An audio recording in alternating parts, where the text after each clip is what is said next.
We are live. I'm going to quickly check audio to see how we sound. Sure. So yeah, if you want to go ahead and say something. I'm saying stuff. Stuff I don't know what type of stuff. But, saying it. Confidence with gusto. All right, cool. You sound great. Yeah, that's right. Hot damn. All right. Then someone starts using a hammer. There might be power tools in the back. I apologize in advance. That's totally fine. All right, so let me quickly upload thumbnail. Is like the first time that you were here. Yeah? Yeah, like so much better. Like it's so funny, like looking. And I wonder if you've had this kind of like reflection back with like your podcast as well. Is that like, man, dude, like our thumbnail sucked when we started. Absolutely. It's a constant game of getting better. It Yeah, really is. Like, it's just... Like, now it's like, okay, I like where our thumbnails are at. Like, It's like to me, it's perfect. I'm sorry. Right now, I'm the Pittsburgh fight. You know a fight like when the bus crashes into you. yeah. It's now become the loudest thing in the world. One sec. One sec. It's okay. But yeah, like our thumbnail game has improved significantly, man. It's wild. And once you get like the art of the thumbnail down, oh my god, it's like what clicks, what doesn't. It just makes for an overall better experience. Yeah, without a doubt. Like Yeah, like once you get it, it's like you could do like with what we do on the trophy room, since we talk about so much stuff, is we'll literally make like 4 or 5 thumbnails, and it'll take me in the beginning a while, but afterwards it's just like second nature. yeah, yeah, for sure. It's Yeah. just funny. Like I mean, you said it's constantly getting better. It's just funny Yeah. seeing like the progression to like where we are now with thumbnails specifically. Because yeah, you can kind of see that evolution over time of like it being really bad at the start, it's still being kind of bad like a few months into it, and then just progressively getting a little bit better each time. Oh yeah. Yeah. Oh yeah. Okay. Oh dude, I'm a headshot master. I'm pretty sure. All right. Um, I gotta jump over this thing. God, can you believe that they're making a Gravity Rush movie? That makes no sense, but it's 100% a Sony maneuver to do. Like, look, I love Gravity Rush, and like, I was telling the guys this on last podcast that like, if this thing is not animated, just like put me out the pasture, man. Just put me in a coffin. Like, I do not need this thing to be live action. No, it better not. See, the only way I'll believe in it is, oh shit, I'm about to get hit. Fuck you, dude. Where's this guy? Oh shit, I might die.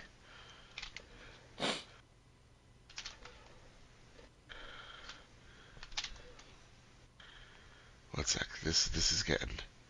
You're good.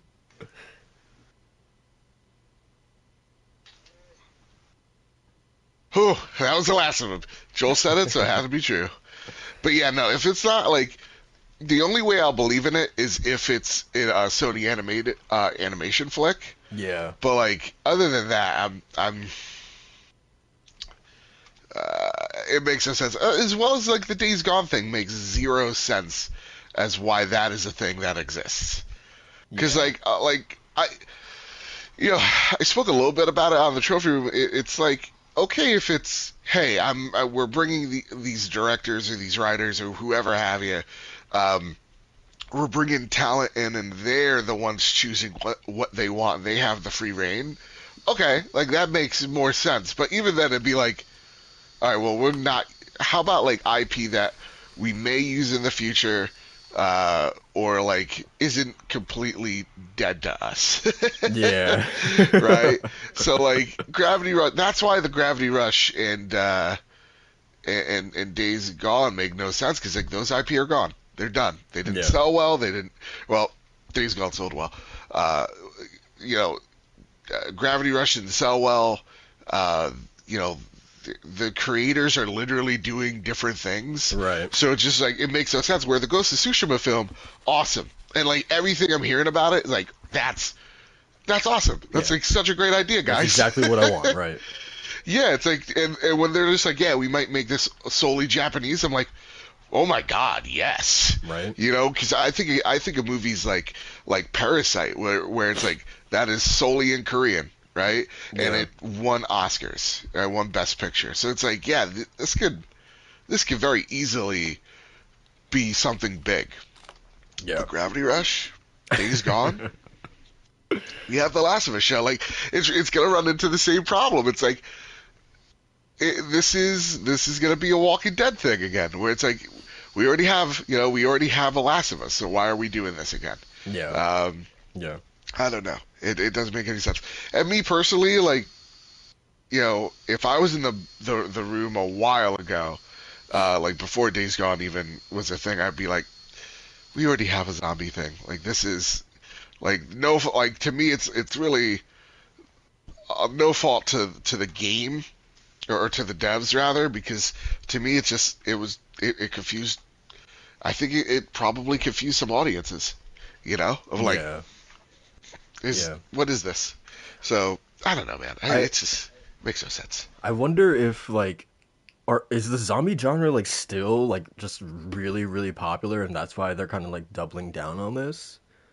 Um I I don't know. I mean that's a great. I mean that's a great question.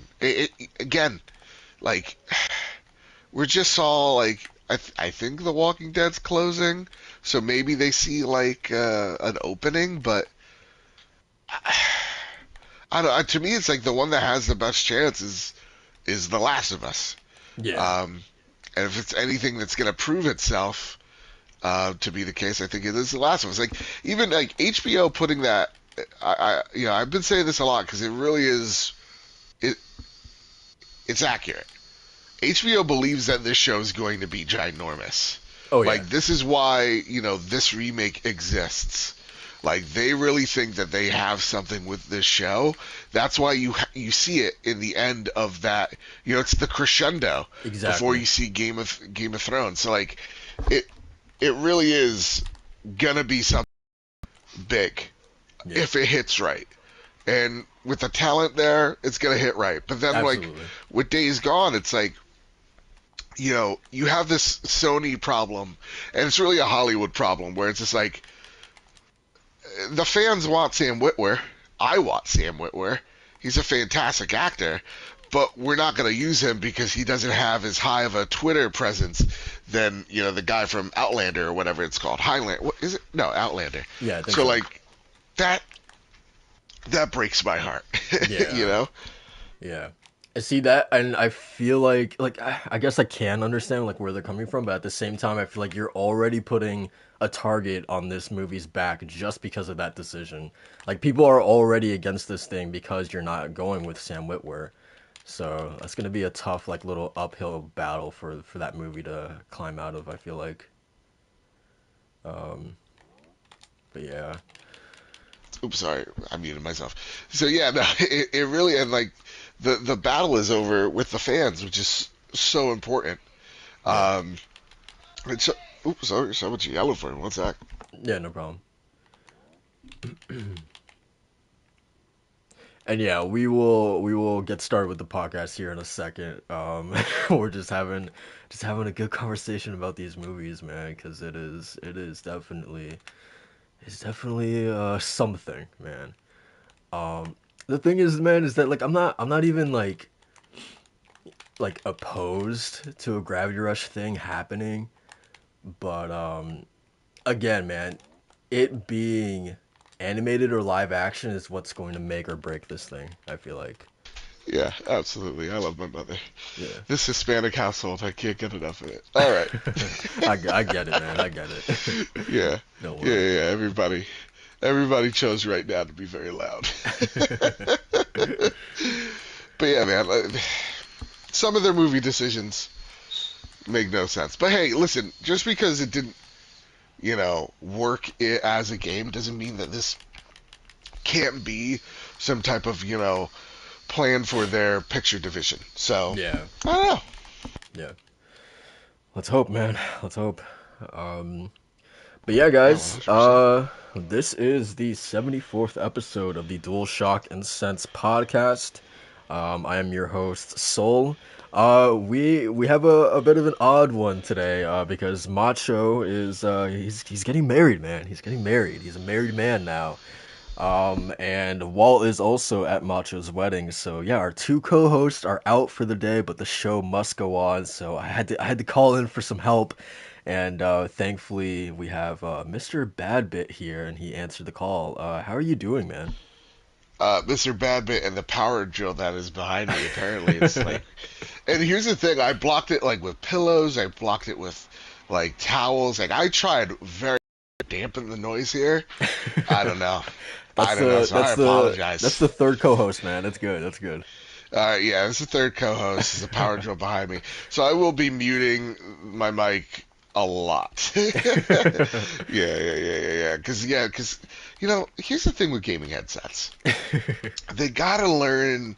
I really think they have to invest in like that RTX technology. Like my main mic has that, but like they need to learn how like, hey, let's try to get it so that it's only getting the user and not the world around them. Like it dampens like the noise around them, so you don't hear it as much. Yeah. That's what they need to invest in more than anything in the world, honestly.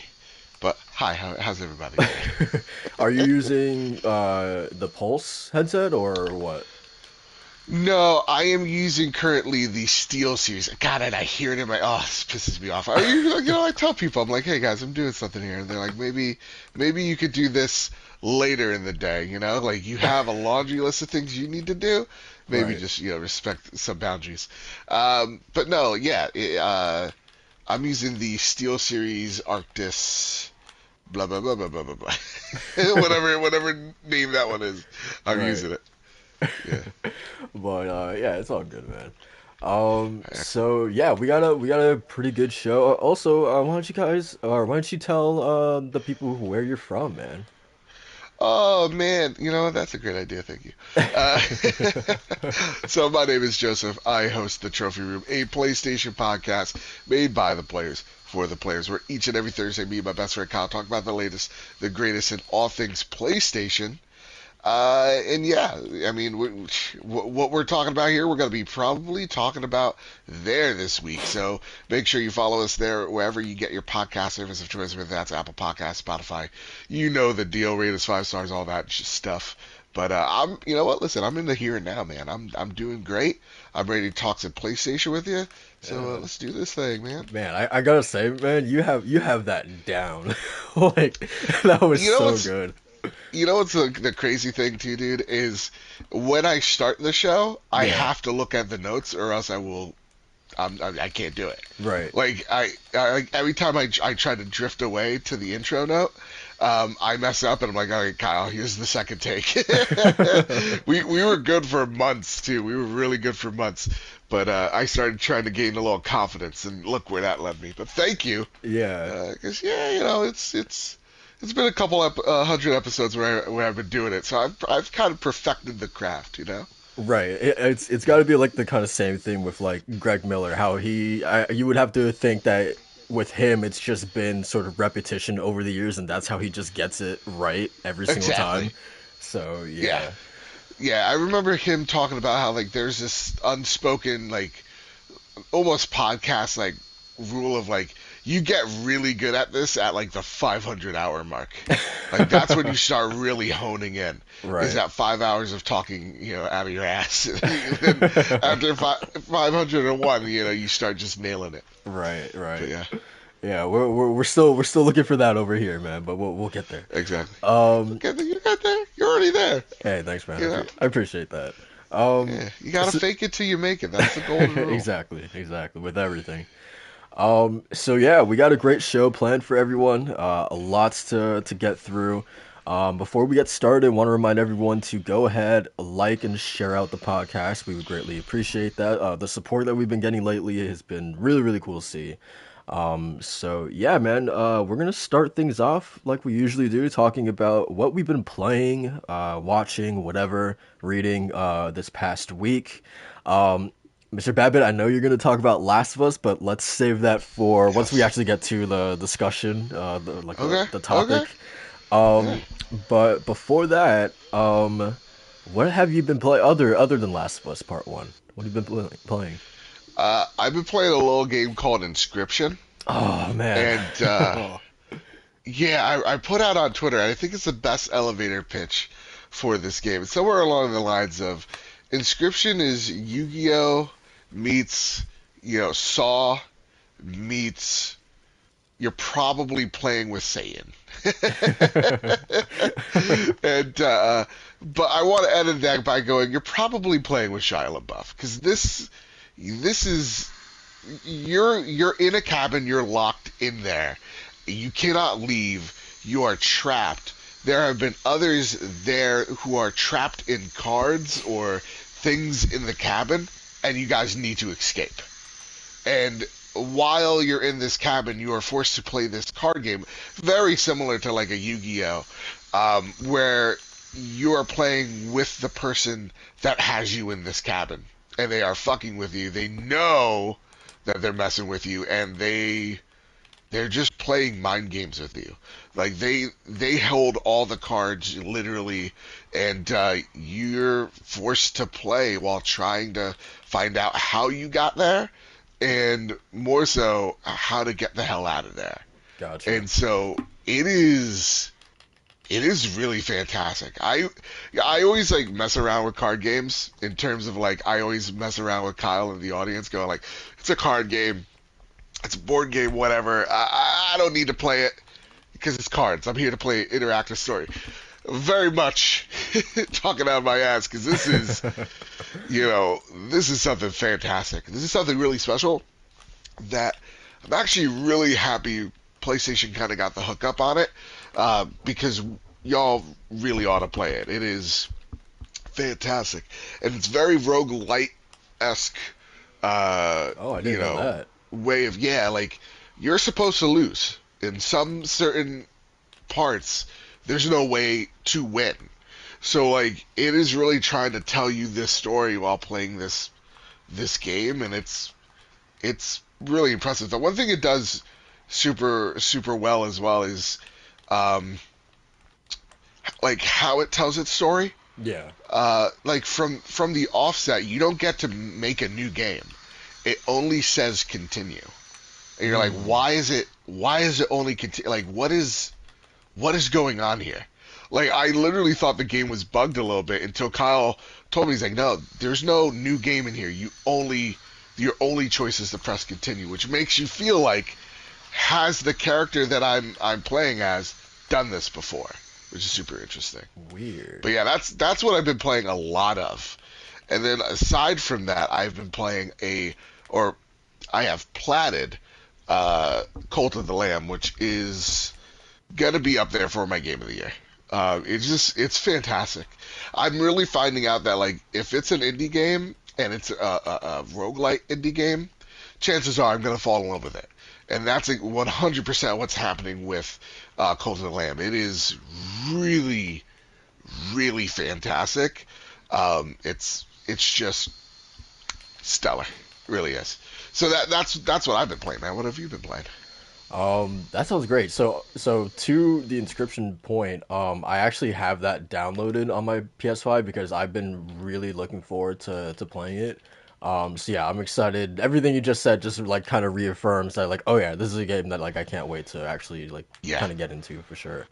So yeah. yeah, that's great to I don't know hear. if it's an easy platinum, but Ooh, yeah, it's good.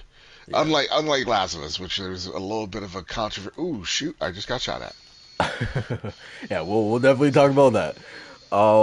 Yeah, so as for me, so actually last week I rattled off three games, which was let's see, Rollerdrome, Horizon Forbidden West, and God, I can't remember. There was another game that I finished off, and I can't remember it.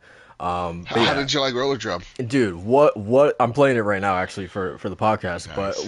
what a video game! Like Yeah. that is. I was telling the guys last week that honestly it might be my game of the year. Oh, really? Yeah, yeah, I adore Roller Drum. It's one of those. I think the perfect way that I could sum it up was it's one of those games I'm going to keep on my dashboard. Well, one of the reasons is because it's less than a gig, so that helps. But Yeah. also, it's one of those games where I feel like you can just kind of pick up and play. You know, do a quick match because they only last like 2 or 3 minutes, Yep. and then just go and play something else. It's one of those things that I think really lends itself to just like quickly pick up and play for before work or before you have to go to an appointment or something like that. Yeah, it's really perfect for stuff like that. Very nice. But yeah, man, just in terms of just like pure fun, I don't think I've had more fun with a game than I have with Roller Drome this year. So, question: how have you liked the story so far? Like how it's told to you? Um, I I actually didn't mind it too much because they're like literally because I feel like you get what you get or like you get what you put into it, right? Because you Yeah. could just completely once you start in it just completely walk to the end of it, or you can hang out Sure. and investigate all these various notes and items and whatever. So it's really up to you. And I actually found myself like taking time to look at all the lockers or just all the bulletin boards and stuff like that. And I actually liked reading through like some of the emails and seeing how weird some of these people were and stuff like that. And that there was like a whole like sort of like rebellion or revolution happening in the background of all this stuff too. So yeah, it's not like the most like Yeah. game or world shattering narrative or anything like that, but I thought it was fine.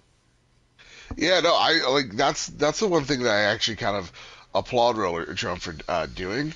Oh wait, this way. Ellie's telling a joke. That's doesn't matter how many. Oh my God. Yes. This is one of my favorite like parts of The Last of Us is Ellie's jokes. Love it so much. We protect her at all costs. Now, one thing that I don't like with this photo mode is it has to hover around Joel. Like you don't have freedom to go anywhere, Oh, that's which weird. I'm not a fan of. So like, and I'm trying like to see like filter It doesn't have because an I would just option. like Ellie It doesn't to have an just tell option the to joke. switch characters while you're in it. No, no, because like her like the attention to detail is sick. Don't get me wrong, but like the details all on Joel. Right. You know. Yeah. But again, like not to talk any trash. Yeah. Because it's stellar. God damn it. But yeah, no, I'm sorry. You were talking. No, you're good. Or was I? No. Oh yeah, yeah. No, it's how that story is kind of like laid out is like super interesting. Yeah, because it's like this dystopian world that you would be surprised is like dystopian. It's really more about like the corporatization of things. It's kind of Yeah. like what is God damn it. I love doing the little elevator pitches. It's like the one Sylvester Stallone movie back in the '80s where it's like over the top outrageous. Like it really is something really special. Roll Seven, man. They've already made two really stellar indies this year, and Roller Drum being by far my favorite one. Now, how close are you to the platinum? Are you trying to go for it? Um, I was pretty close. I think I only have like a handful of trophies left. So like I actually this is one of the few games that like I actually was kind of like looking for the trophies and hunting them down because that's just how much I don't do that a lot and that was just how much I enjoyed the game. But then there's like some of the challenges in this game specifically. There's I think I've done pretty much all of the challenges in most of these levels, but there's one specifically where you have to finish the levels in a single combo. And that's just like that's really tough, especially for like the later levels. So like, those are kind of the things that are keeping me from the platinum. And I'm okay with that. Yeah. Fair enough. Now, yeah, so you're not a big like trophy hunter like whatsoever. You don't It really you don't depends care on the for it. game. Um, Okay. yeah, it really depends on the game. Same here. I'm not a like Kyle's just like I need trophies, my co-host, and I'm like I could do like I mean I like them. We're named the trophy room, but Right. it's it's not a must. Like I have to like a platinum trophy has to mean I really love that game, and I only get easy platinums if the platinum is unobtainable, Yeah. which I've only done I think for one or two games, which are escaping me. But like games like Sekiro, I got that plat. You Oof. know, so if anybody wants to try to come at me where it's just like, oh, Joe, platinums are getting easier, platinums are getting easier. Yeah, I don't care. It's not about difficulty. It is about really enjoying, you know, that world and just kind of saying thank you.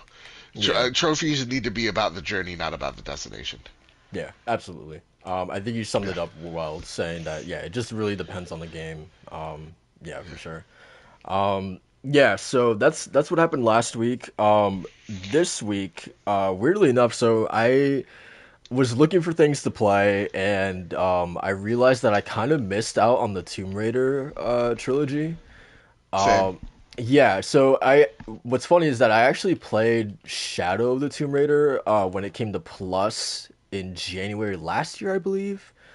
Oh, And really? yeah, so I actually started with the last game in the trilogy.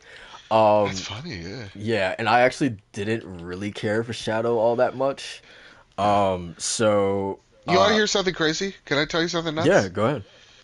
Luke Lore, frenemy of the show, he says, and wholeheartedly with his whole fucking chest. Sorry if I cuss it and we're not allowed to. No, you're good. He says that the Tomb Raider reboot trilogy better than Uncharted. Just let that sink in, The and I let the power drill in the back echo how annoyed I am by that, just by that statement. It's Let- wrong. It's like not to say that Tomb Raider sucks. right. I think Tomb Raider 2013, the first one in this trilogy, is far better than that game. Yeah. With that said, that game's story and characters is still like it does not touch Uncharted. No. Let's let's hold our horses here. Like, uh, Exactly. Let's relax with right, that. right. Let's relax.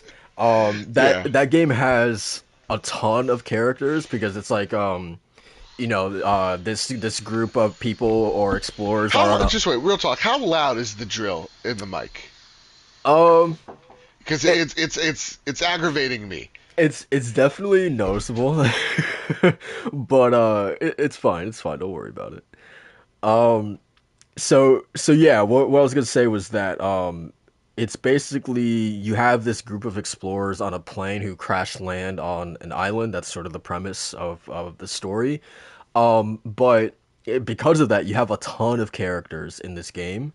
But to be honest, Oh goodness. aside from Laura and maybe one other character, the rest of that cast is just so forgettable. Yes. Yeah, and It's you so could forget. They're all forgettable. exactly. And, like, and he there says like the set pieces are bad. I'm like, dude, you're up your own Oh, ass. Like you absolutely really not. are. Absolutely not. No, absolutely not. In Again, apologies. My family has chosen to be extremely Puerto Rican today. it's And I'm good, like, man. guys, we're only half and half. And they're like, nope, we're full blown. It's good. Actually, so to that point about the set pieces, this game has way too many instances of Laura sliding down a hill or something, and with something kind of like rolling behind her. Like way too many instances of that. I don't know. I just feel like Uncharted is far more creative in its set pieces. Yeah, far more. Yeah, And then again, it's not to say anything bad about like any of them because like they're both good games. But like, let's right, put respect on Uncharted where it for sure, belongs. for You sure. know? Now, am I about to put my mattress up against the wall to dampen this goddamn noise because it's annoying me? Absolutely, I'm about to. Did I warn people beforehand? Hey guys, I'm gonna do a show. Maybe let's lessen the noise. Yeah, absolutely, I did. Did M care? Absolutely not. Gotta love family, man. Gotta love it. Gotta love them, man. Yeah. Saturdays are always the worst because they are They truly are something else. Yeah. I'm gonna go Um, grab this guy. Watch this. This guy has no idea. but yeah, so finished off Tomb Raider. I really enjoyed it. Far better than Shadow of the Tomb Raider. Um, I don't know if I'll play Rise anytime soon, but yeah, really enjoyed it. See, I hear Rise is the best one. Yeah, That's what yeah, I've been hearing. Like Rise is the best one in that trilogy. yeah. Now I played number one. Like I played the reboot, and I'll be honest, like it was so forgettable that I really didn't bother beating it. Like I'm at the last level, and I'm Yeah. like, this game should have ended an hour ago. Like we're getting a little bit. Oh God, this guy's about to see me. We're getting a little bit too far up our own ass, Yeah, and yeah, for sure. I this agree. guy's about to get the business right now. So yeah, finish off Tomb Raider. Um, I think the big game I've been playing this week though has been Destroy All Humans 2 Reprobed. All right, Uh, so how is that? Because here's the thing, dude. Like everybody is a goddamn critic. Everybody's like, "Oh, comedy doesn't age well," or "This was never funny to begin with." Um, how is that? Because uh, I hear people like, "Oh, people are too sensitive," or like people are like, "Yeah, this is just not. It's not. It's not good anymore. Sorry." You know? so quick little background. This game was like my childhood, man. I have Fair. a really soft spot for the Destroy All Humans games, even the god awful one on the Wii. Um, yeah, I just have a really big affinity for these games. It's a great remake, first and foremost. Like it just looks, it definitely has an art style to it, but I think overall it just really looks pretty damn good. In terms of, the humor and the comedy and stuff like that, it's definitely a game of its time. So I kind of respect them for not wanting to change that, because I feel like so many other studios that would be in this position absolutely would. So I kind of respect them for kind of just sticking to their guns and saying like, no, like this game we're gonna leave it like the way that it was intended. I will say the first level is kind of based on like 1960s sort of like San Francisco, so like hippies are obviously walking about, the KGB is a thing. It's always about going against the man and stuff like that. And so like hearing these characters talking like that, like they're just constantly stoned. um the voice acting is super strong because of that. I just think it's really funny. To be honest, it's working for me. Um, Especially just like because you have like levitation, or you can make other people levitate with your telekinesis and stuff like that. So like hearing their reactions, these hippies' reactions when they're getting levitated, or they're seeing other weird things happening to their friends, and they're like, "Whoa, dude," and stuff like that. Like I don't know, man. It works for me. Um, yeah. Even though, yeah, it's definitely a product of its time, but yeah, it's working for me for sure. Um, it's like honestly like GTA, but you're an alien. I think it's probably like the Uh-huh. best way that I could put it. Just with like the arsenal that you have at your disposal, and the sheer just havoc that you can wreak on cities in this game. Yeah. Um, yeah, I don't know. It's a dumb good time, man. Okay. Yeah. And how much is it? $40. $40. $40? Okay, fair Yeah, enough. yeah, Fair fair enough. enough. Right price, you think? Absolutely. Just thinking about, I mean, it is a remake in, like it's a damn good just like visual overall. Which is funny Okay. because like I played the game not too long ago, through the whole like PS2 games on PS4, Yeah. kind of thing. So like the visual differences are far more pronounced to me, especially since I just played it. So it is really cool, kind of like seeing, and like it's not even like with the cutscenes. Like some of the cutscenes are completely different. Some of the boss fights are even like completely different. Like oh crap, like they didn't go this far in the original. So like even that stuff is like pretty cool to see. So yeah, I definitely say it's worth it, just for the amount of like dumb fun that I'm having, the amount of times I'm laughing. Uh, Yeah. just because there's the goddamn weapon called the anal probe. I don't know if you know this. Uh, Yes. well, yeah, and like that. I got far too excited about the anal pro. Yes. Yeah, I've heard of it. Yeah, yeah, you know of his legend. Yeah. Yeah, I know of its legend. But yeah, For sure. it's just a great dumb time. I'm enjoying it. But yeah, man. I think that pretty much wraps it up for me in terms of games that I've been playing. Sweet. So I mean, the other kind of big game that you've been playing this week, and I guess this can kind of jump into a wider discussion, is Yeah. The Last of Us Part One, and Playing it surprise, right surprise. now. Surprise, surprise! It's a Naughty Dog game, so there's been controversy. um, Yeah, man. but Oh, why don't you tell us about it? Especially because this is something that I intend to pick up, but I haven't gotten it yet. So how is it, man? it is headshot. Fantastic. Honestly, so the one thing I'll have to say, you could call this a graphical overhaul, and you kind of be right. Not much of the game itself, other than the improved AI, has changed. And even then, like these AI are dum dums. Like this guy's about to get it, dummy. This guy's also about to get it, idiot. So I like to talk trash before I dome him. So like, yeah, like it is the same game, and I think it speaks volumes to how well this game's aged. Yeah. You know, like this is a PS3 game. God damn it. Ooh, still a good headshot. Guys, real talk, you should. I'm even impressed. Um, but like, this is a PS3 game. This is, you know, one sec. This guy, my man, my brother in Christ. Missed there. Shit, I died actually. Um, but this is a PS3 game, and while playing it, I was like, this is why this game was so impactful. Was it back in 2012? Because the level design still holds up. The combat, like the controls, still hold up to this day, 9 years later. So really, I could see the conversations in the Naughty Dog room going, okay, how much do we really need and ought to change about this game? Yeah. Because a lot of it still holds. And I think a lot of the criticisms that this game games like Demon's Souls gets a pass on because it passed the quote unquote decade mark.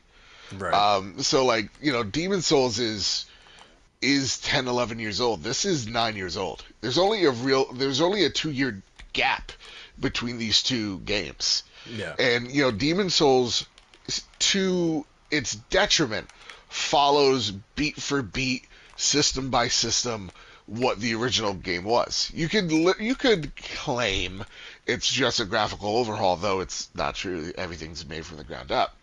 But like, I feel like because it's Naughty Dog, it's graded heavier. And I think if this was a Blue Point joint, like if they literally just slapped a Blue Point in front of this game, I think it would have been treated a little differently. Yeah. Because Naughty Dog, I don't know why everything they do is under such scrutiny. And I think ever since Last of Us Part 2, it's been that way. Yeah. I think it's unfair. I really Oh. do. I think it's unfair because this is such a talented team. And, I hate the vitriol that Last of Us Part 2 gets, because it's also a fantastic game. I agree. It's a game that has to, it's like a New Hope almost. It's our Empire Strikes Back, which is like, this thing has to go up against the original, and the original was stellar. Yeah. So, just on that alone, it has to do a lot. So I'm not like the type that goes, oh, yeah, Last of Us Part 1 is obviously the better game. They're both great, and you can honestly see while playing this game which, what The Last of Us Part 2 improves on, and what you can obviously see, I think, with Last of Us Part 1, where it's a tighter experience. So, like, you can actually see the faults of 1 and the improvements of 2, vice versa, in each other through this game. But, like, the facial animations, You could underplay it all you want. It is like watching the cutscene in a much different lens. It's not like the original. Like, oh, it's like the first time I watched it. You're just getting moments you missed, not because you didn't notice it 9 years ago, but because they genuinely weren't there because the technology wasn't there. So Yeah. really, to me, The Last of Us Part 1 is a testament to the tools that they're making for the future of not just Naughty Dog games, but of PlayStation games to come. Yeah. So honestly, the facial animation work, just graphically, this is one of the most beautiful games, like top three.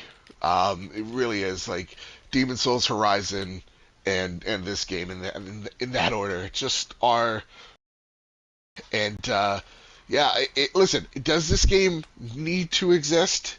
Or remake? Does this remake need to exist? No, but am I glad it does? Absolutely. It's a fantastic game of one of the or fantastic remake of a game that was truly one of its greatest in not just this generation but in games period, and really has influenced single player games to come. So for me, I'm incredibly glad that this thing exists because it is great. But Yeah. again, I don't know if you need to go spend $70 on it. And I, that's I will I will get that argument some air. but that's the thing also is that like I hate people sort of like making that like or making that decision for others, right? When it's Yes. totally like it's just up to if it's worth to you, like everyone has that decision to make themselves, right? Like I don't think Yeah. it's this objective thing where people like I see videos all the time. It's like, is it worth $70? And it's like it's just up to you, man. Like it's simple. Yeah. It really is. It's and I'm not here to shill for Naughty Dog. Like Right. Yeah. full stop. Yeah. I'm. For Oh, sure. this guy wants the business. But Yeah, I so give it. so I'm actually, giving it to him. you There you go. touched on something that I kind of want to expand upon, which is Yeah. this idea of like Naughty Dog, like always like they're held to such like like real like big scrutiny. You know what I mean? Yeah. And I feel like Donkey.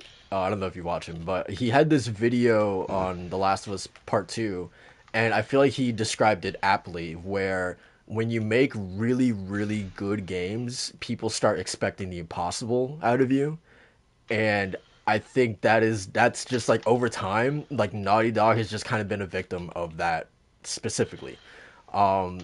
So and then obviously with what happened in part two that definitely plays into Yeah. the kind of heat that they're catching for this game as well. So yeah, I definitely agree with that. That it's just like every time Naughty Dog, it just feels like every time they talk, man, people are there with Yeah. like a magnifying glass, ready to pick them apart. And it really is just it is unfair to him Yeah, because to me, like, no one gets. I mean, I think other than like 343, no one gets the amount of shit that Naughty Dog gets, yeah, and maybe like and it not being warranted. right. I think so. So this is what I will say about. I think the reveal of this game was didn't do them any favors, specifically because when they immediately revealed it at Summer Games Fest, they started with the pre-rendered cutscenes of the original game and then immediately showed the Yeah. differences between that and then what Part One is doing. And I think that was a bad idea because the pre-rendered cutscenes back then, like they still look good. And obviously there's differences between part one and those original cutscenes, but I think if you were to do straight up like just straight gameplay differences between the remastered version and part one, the differences would have been way more substantial. So I think they started off on the wrong foot with the marketing, Yeah. and that's Well, why. you know what it is, and like in truth, nothing in the gameplay has changed. Yeah, That's the honest truth of it. Like nothing has. Oh yeah, you just got the business. You know, nothing has changed, and it really goes down to look at Resident Evil. I think is an also really good uh I think barometer to like how this game has been ported constantly. Like this is the second iteration of this thing, Yeah. but again, it's under way more scrutiny than let's say a Resident Evil 4, which is like that game's on a toaster, or like a Skyrim. See, And we I give just about to say Skyrim, that. Yeah. Yeah. this guy's about to, yep, get it. And like my guy, my brother in Christ, what are we doing here? But like, those get a pass. So it really is just like the gaming community just choosing to be toxic when it wants to because it's bored, and console war, fuckery. Really, it just comes down to that. Because the simple thing is like if this game, if people don't want it, they won't buy it. Yeah. And I think seeing everybody's pissed off, my Firefly edition was fucked up during transit, or any indication this game is selling really well. And Yeah. yet again, it's the console war fanboys that are constantly eating the shit because they need traffic to whatever mediocre YouTube channel that they have. Yeah. It really comes down to that. Like I hate to sound like such a defender of it, but it's just like honestly, just let the market speak for itself. This game, obviously, people are digging it if they're buying it, and if they're not, then they're not. It's kind of like similar to like the $70 game argument. It's like, well, obviously, guys, you lost this fight because people are still buying these games Yeah. at the $70. So obviously, the metrics we're using aren't what is it, conducive to what's actually going on. Which goes into the whole thing of like people on Twitter really think that they are like the majority, that they speak for Yes. the majority of gamers when they represent such a small portion of the overall Small. community. Which I don't know if you remember, and I don't know if I remember the exact quote, but Jim Ryan, I think it was Jim Ryan or it was Herman Holst when they started putting their games on PC. I think it was Jim Ryan. He said we do not see like an adverse reaction from the community or something like that like deters Yeah. them from like making this decision or something like that.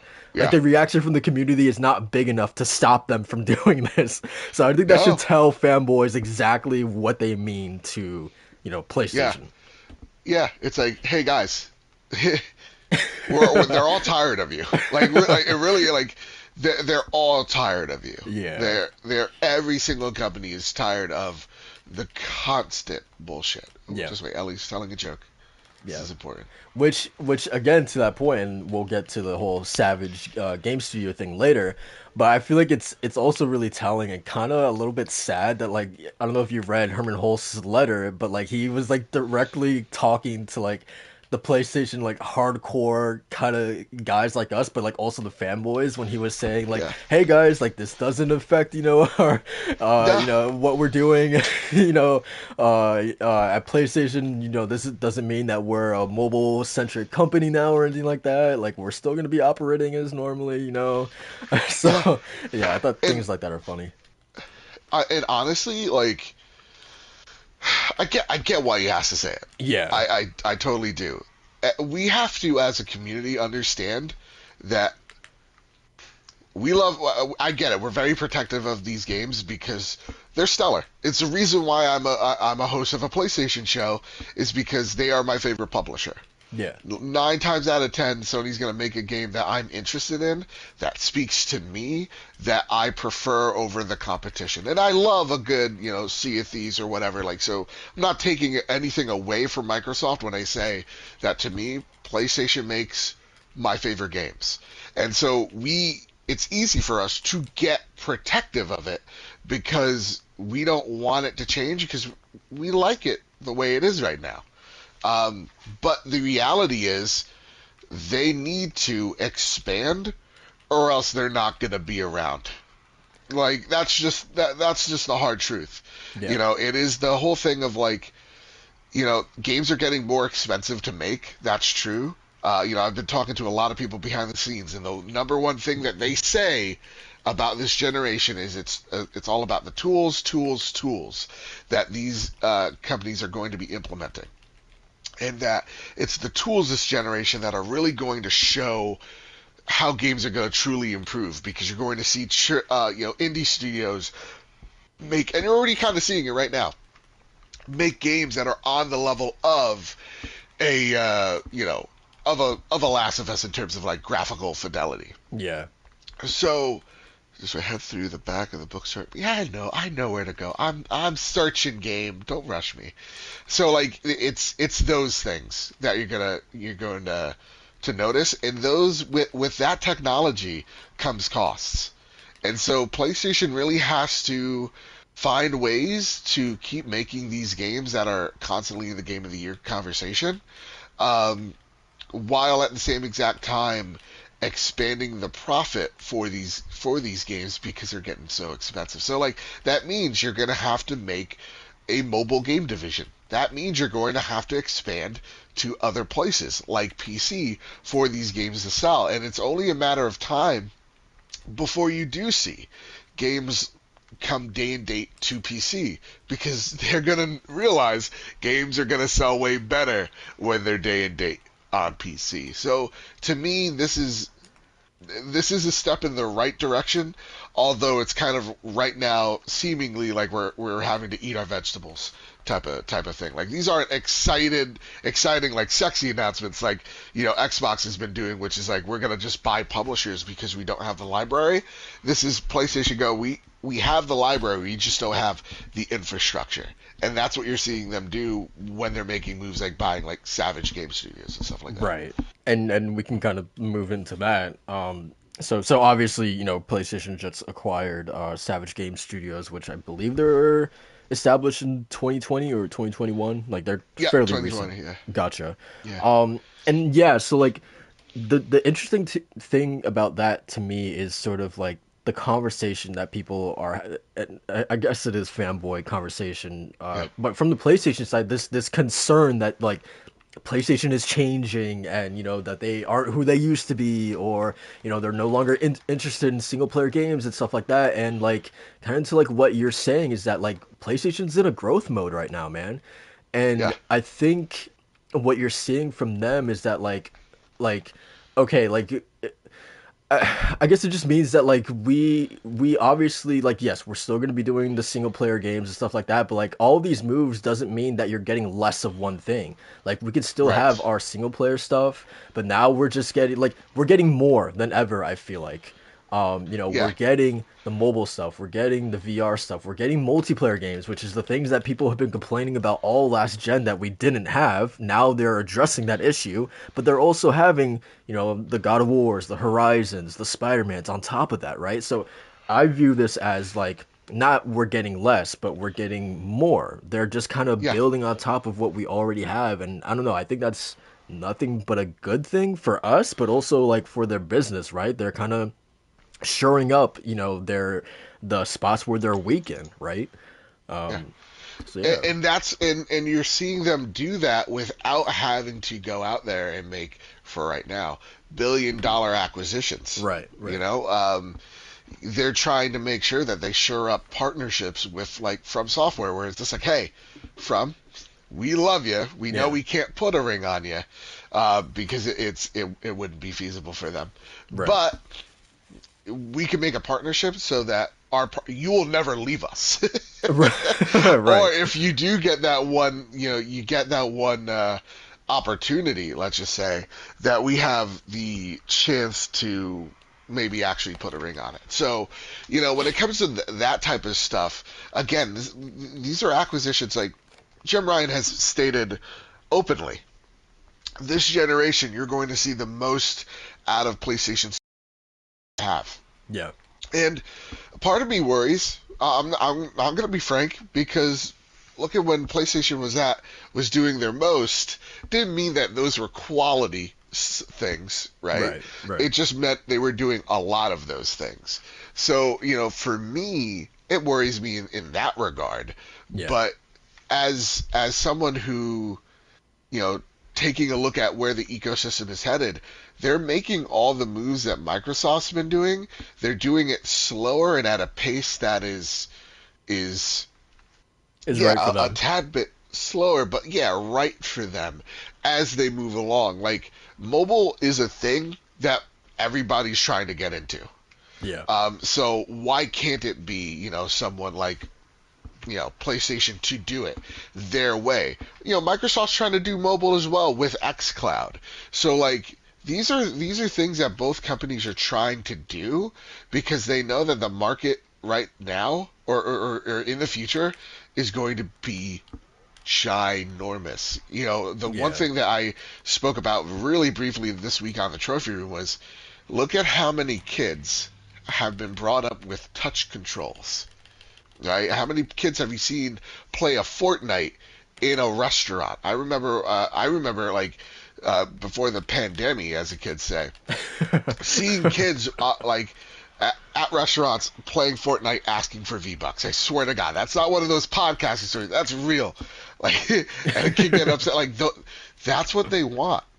And so, like, they are trying to answer to every consumer base. Where it's just like, we know our hardcore fans like these single player games. We're going to keep giving them to them.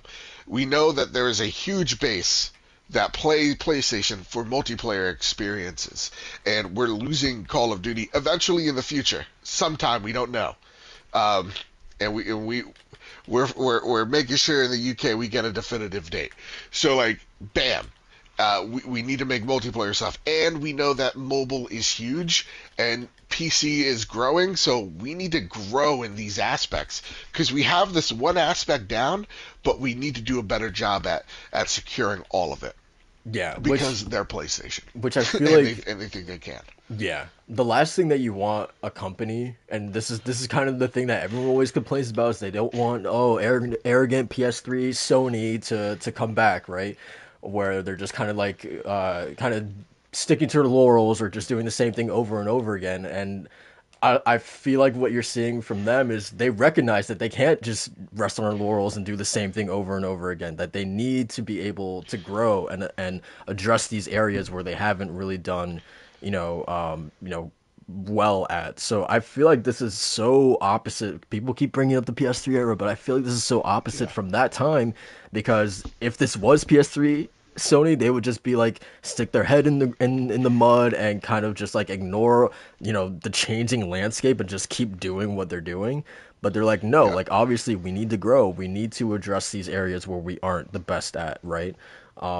And like to your point, like mobile, like let's not forget, mobile is like the biggest market in gaming, right? That is where the Yeah. most money. That is why I would say probably the one of the biggest reasons why Xbox went to get Activision Blizzard is because of King, right? Like Yes. let's not forget Hmm. that. Like that's probably like the most important part of that acquisition for them. Yeah. Because also Microsoft isn't, their mobile, they're not that strong in that market as well. No, they haven't, like, let's be real, they haven't done great. Like Right. they made a Halo mobile game, they made a Gears mobile game, and both of them did not do great. Yeah. They tried to do it as well with the Forza game. I think it was only PC only, I think but it's like Forza even then, Street or something. yeah, that did not do well for them. Right. But they know that they need to do well in these areas, and they want to beat PlayStation to it, rightfully so. They're your competition. Yeah. So yeah, it's again, so not to get into any fanboy stuff, but like Xbox is trying to get into these areas first so that they can establish a foothold there to make it so that PlayStation has to do what Microsoft's been trying to do with PlayStation, which is break into these markets. So, again, they're both having different ways they're going about doing things that are not the same but similar. If Yeah. that makes any sense. Yeah. And then also like another thing that I think we need to think about is that like, hey, if one of these mobile games takes off, or even if one of these live service games take off, I feel like that can kind of pay for like, I don't know, like the next Naughty Dog game or something like that, right? Like that's kind of like the best case scenario is that one of these games just makes absolute bank that yeah you can essentially fund, I don't know, maybe like a smaller project by that, alone, right? Yeah. So yeah, I don't know. I mean that, and I think that is the goal, Right. right? It's like it's to expand their profit, expand their team or teams. That is at the end of the day the goal of this company to do is to make more profit, make more money, and in turn we hope as the market we like to think does is make sure Oh shit, one sec. Oh fuck. Oh fuck. I'm gonna have to fight this guy. That in turn we will be rewarded by better games, better services, the whole lot. So Right. to me, seeing this mobile thing, it's also like how many of these are we expected to actually be successful? Right. Like how many of these do we actually think are going to be hits? I mean, Like same thing with the live service too. I'm not coming through the perspective that every single one of these live service games are going to be killer. Like Right. I'm actually in the camp that I'm like one or two are going to be hits. Right. Like if they're lucky. But like the whole lot of them, 10? No. Yeah. And we're even seeing like the Savage Game Studio. What are they making right now? They're making a live service mobile game. Yeah. So again, now we already know three games, two of which have kind of been announced, which is The Last of Us multiplayer is a live service game, this mobile game by Savage is a live service game, and Twisted Metal, which has not been announced yet, but let's be honest, will be in a few weeks, Right. live service game. And then So, you have yeah, also Helldivers 2, which we assume yep, to be one as well. and that has accidentally leaked Yeah. as well, if I'm not mistaken. So, like, yeah, you got four right there. I think everybody expects this live service to be chasing Fortnite money. I don't know if it's like that in actuality. Yeah. Yep. And I mean, yeah, to your point, there's going to be there's going to be some growing pains. I mean, just look at Destruction All Stars. I mean, I actually I actually not being funny here. I actually kind of enjoy that game, but Yeah, yeah, I mean that's a good example of like they are definitely going to struggle before they hit sort of their Fortnite moment for sure. So, yeah, I think that's only natural. yeah, absolutely. Yeah. So yeah, I mean that's the whole, and actually to your point about the From Software thing, I do think Sony investing their money in companies I think is a really smart play. Because it kind of feels like what Tencent is doing, where Tencent is kind of like, putting a little bit of their money in this company and this company and Yep. that company. And you're kind of seeing Sony do the same thing with here's a little bit from software, here's a little bit in Epic Games, right? And yeah, I think it's a smart idea because it's like you're not outright, spending the billion dollars or whatever to acquire these companies, but you're still kind of getting a little bit out of them with spending, less money in general, right?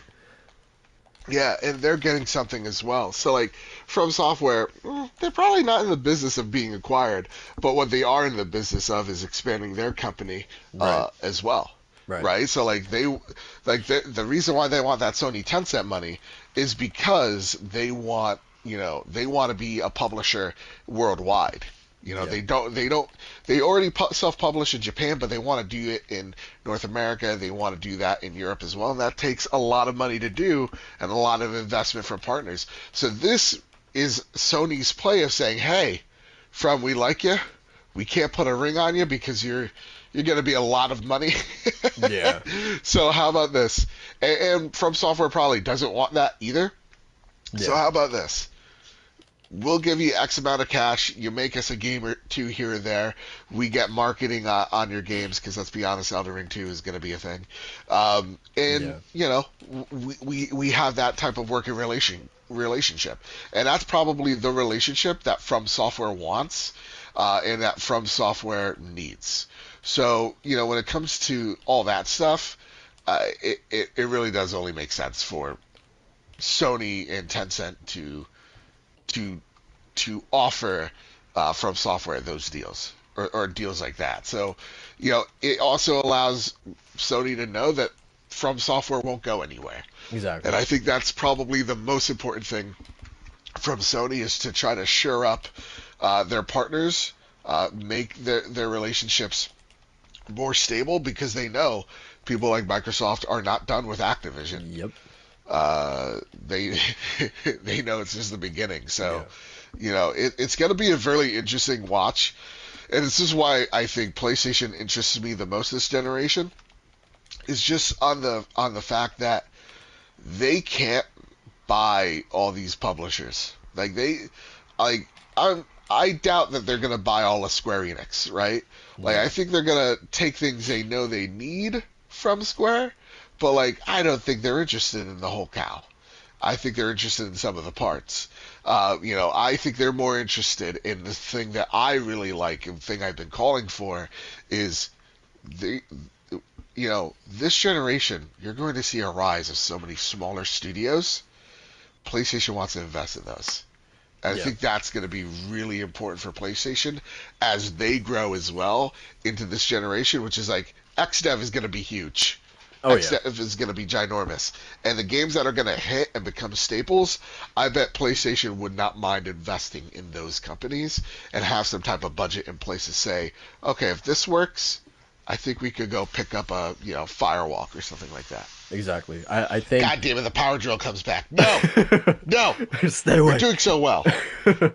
But I mean, to that point, I mean, I think that is exactly why you see them kind of making these partnerships with studios that feel like they are, at their beginning, right before they have even released a game. Yeah, Teams like a Haven Studio or Deviation Games, or you just pointed out Firewalk.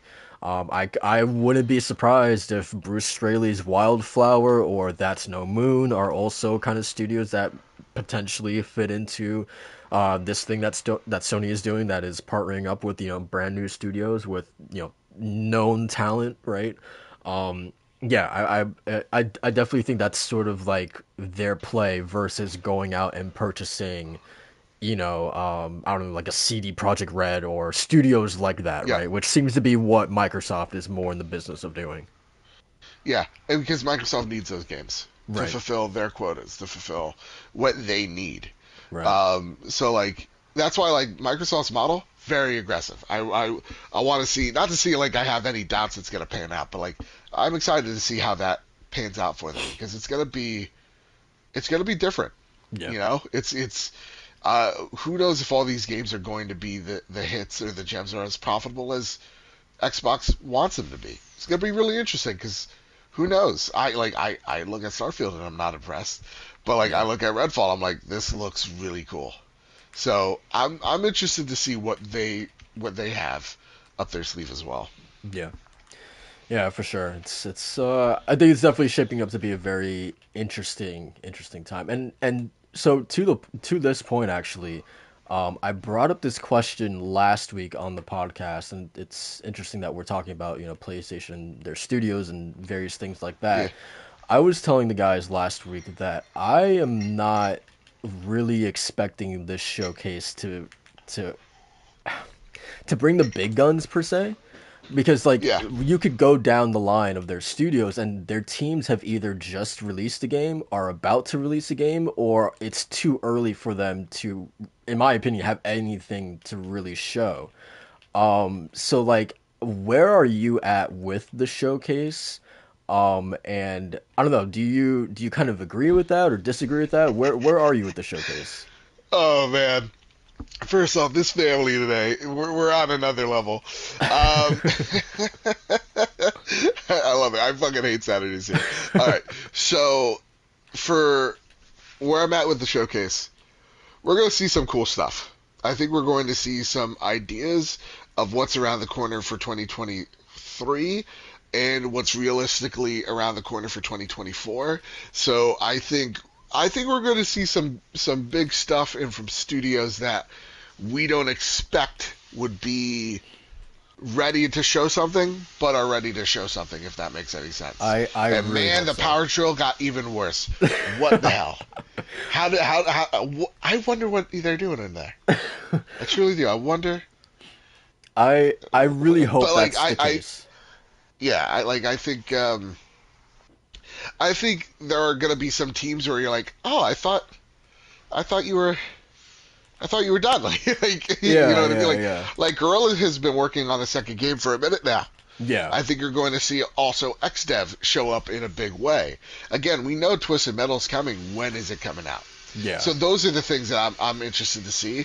Also, what is my father drilling? Because is it something that I told him not to do, but wait till later? These are the questions that I often have. You know, Yeah. like what's Yeah. he doing over there? I'm actually genuinely interested now more in that because it annoys me.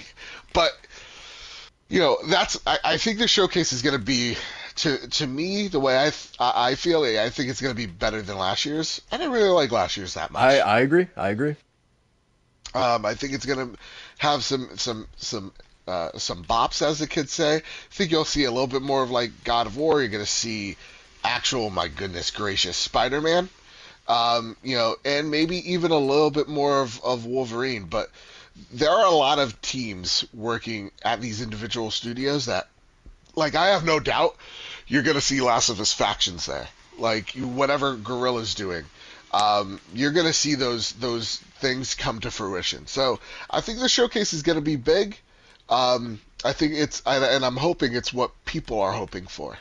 Yeah. Something big, something grandiose that feels impactful after the news that did show a little bit of PlayStation's ass with the raising of the price of the console Right. in every area but here. So like, yeah, I'm really interested in that. But again, I think the showcase is going to impress people because I think I think they got like a couple of games next year that I think like Spider-Man, Last of Us, those are two. I think there's like one or two more that we'll see that are coming out later that year. Right. Um, so yeah, it's gonna be really interesting for sure. Um. So and I think Kojima is probable. There was that picture that he was hanging out with those two marketing guys at SIE, Yeah, like I think last week or something like that. Um. So I think that is maybe probable that we see Death Stranding 2 possibly.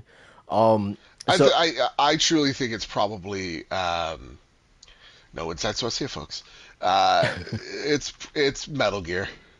I oh think at really? this point we could kind of it's Metal Gear, something Metal Gear related. I know there was just a rumor out of like Game Rant or somewhere that it's a remaster of Metal Gear Solid 1, 2, 3, and all that jazz, Yeah. similar to like the Legacy Edition. Um, but I wouldn't be surprised it's that and something else. I wouldn't be surprised. Yeah. That would be Yeah, and that would be also you're really gonna cool. probably like you're gonna see Silent Hill there as well.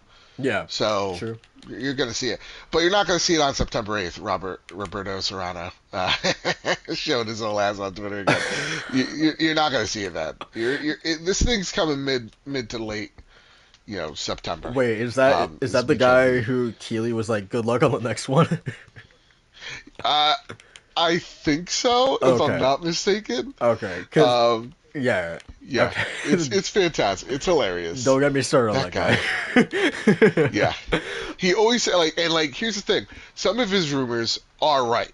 Like some of them have proven to be right, but more often than not, the man says it with such confidence, with such gusto, and then it's just wrong. Yeah. And I Yeah. find it hilarious Me too. because like he'd be like, oh, and now what you're seeing him do on Twitter as well is like, see, I told you this game was coming or whatever, and they'll like link to a tweet that's like very like, yeah, this was a very safe bet to take, of course. Right. Right. Right. Right. But yeah, I love the PlayStation Insiders because you know what, it's kind of like they never learn, Robert. Yeah. That maybe stop doing this because yeah, there are times where like they're gonna say something just to say something to make you look like a fool, and sometimes they say something that's fact. They're Yeah. just messing with you. Yeah. And it's like the PlayStation community really goes through like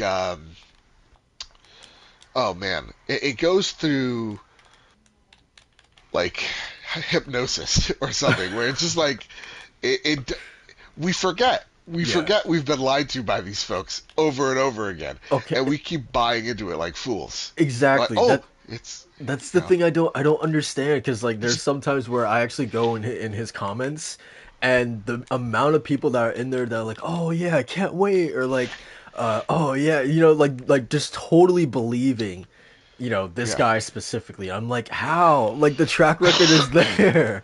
The Like, track record is such shit, mate. yeah, Like, oh my yeah, god. seriously. Yeah, I don't know, man. It's crazy. Yeah. So kind of going back to the showcase thing. Do you think this is the big question now? Do you think we will see Neil's next game or Corey's next game? A tease, because Kurt Marganow, I think his last name is. Yeah. Neil obviously as well, and then there's some other Naughty Dog dev that I was looking on his profile, but they all have in their bio, you know, Neil obviously has directing that future game, and then Kurt has something similar in his bio as well, and then the other Naughty Dog dev that I was looking at, he has like hashtag asterisk asterisk asterisk like 9 asterisks, right? So they obviously have a name for, right. It's not just project blah blah blah. Like they have a Yeah. name for their next game already. So I truly hope it's not Last of Us Part 3. I Not don't think because I so. hate Last of Us discourse, but yeah, I don't think so either. Yes, I think if it's anyone, it's Naughty Dog. Um, but like a good point would be Santa Monica. But Santa Monica, like again, they have multiple teams. So I part of me thinks it's Naughty Dog. The reason why I say that is again multiple teams, and they have done it in the past where they're just like, here's the thing that is coming right now, and it is the Last of Us multiplayer thing that comes out next year, and here's the thing that we're working on, and it is like Last of Us Part Two, what we saw on PSX. So like they do have that pedigree of showing stuff like that. So I wouldn't be surprised if it is Naughty Dog, and we're the ones going, "Holy shit! You pulled an Right, Insomniac. You're doing so much." right. So yeah, maybe. I hope so. My one worry is that, and I don't know if this could be seen as a good thing, to be honest, but Sony seems like they've definitely changed their stance on when they reveal their games in terms of like not Yes. revealing things 4 years out, right? I feel like they Yep. don't do that anymore. Like a lot of their things, I mean, look at the 2020 PS5 reveal showcase. Like a lot of those games are out already, right? Yeah. Like the Ratchets and the Returnals and the Gran Turismos and the Horizons and the Kanas and all of these things, right, are already out within 2 years of that showcase. So like I feel like they're in this sweet spot, and obviously there's some exceptions to that rule, like games like Pragmata or Final Fantasy Yeah. 16. But I feel like for the most part, first party wise, they've kind of gotten better about that. I don't know if Naughty Dog kind of breaks that mold and they just show something way early. I kind of want them to, but yeah, I do wonder if this is kind of a new thing with Sony that they just don't show games that early anymore. Yeah, and I kind of hope they don't, to be honest. Yeah.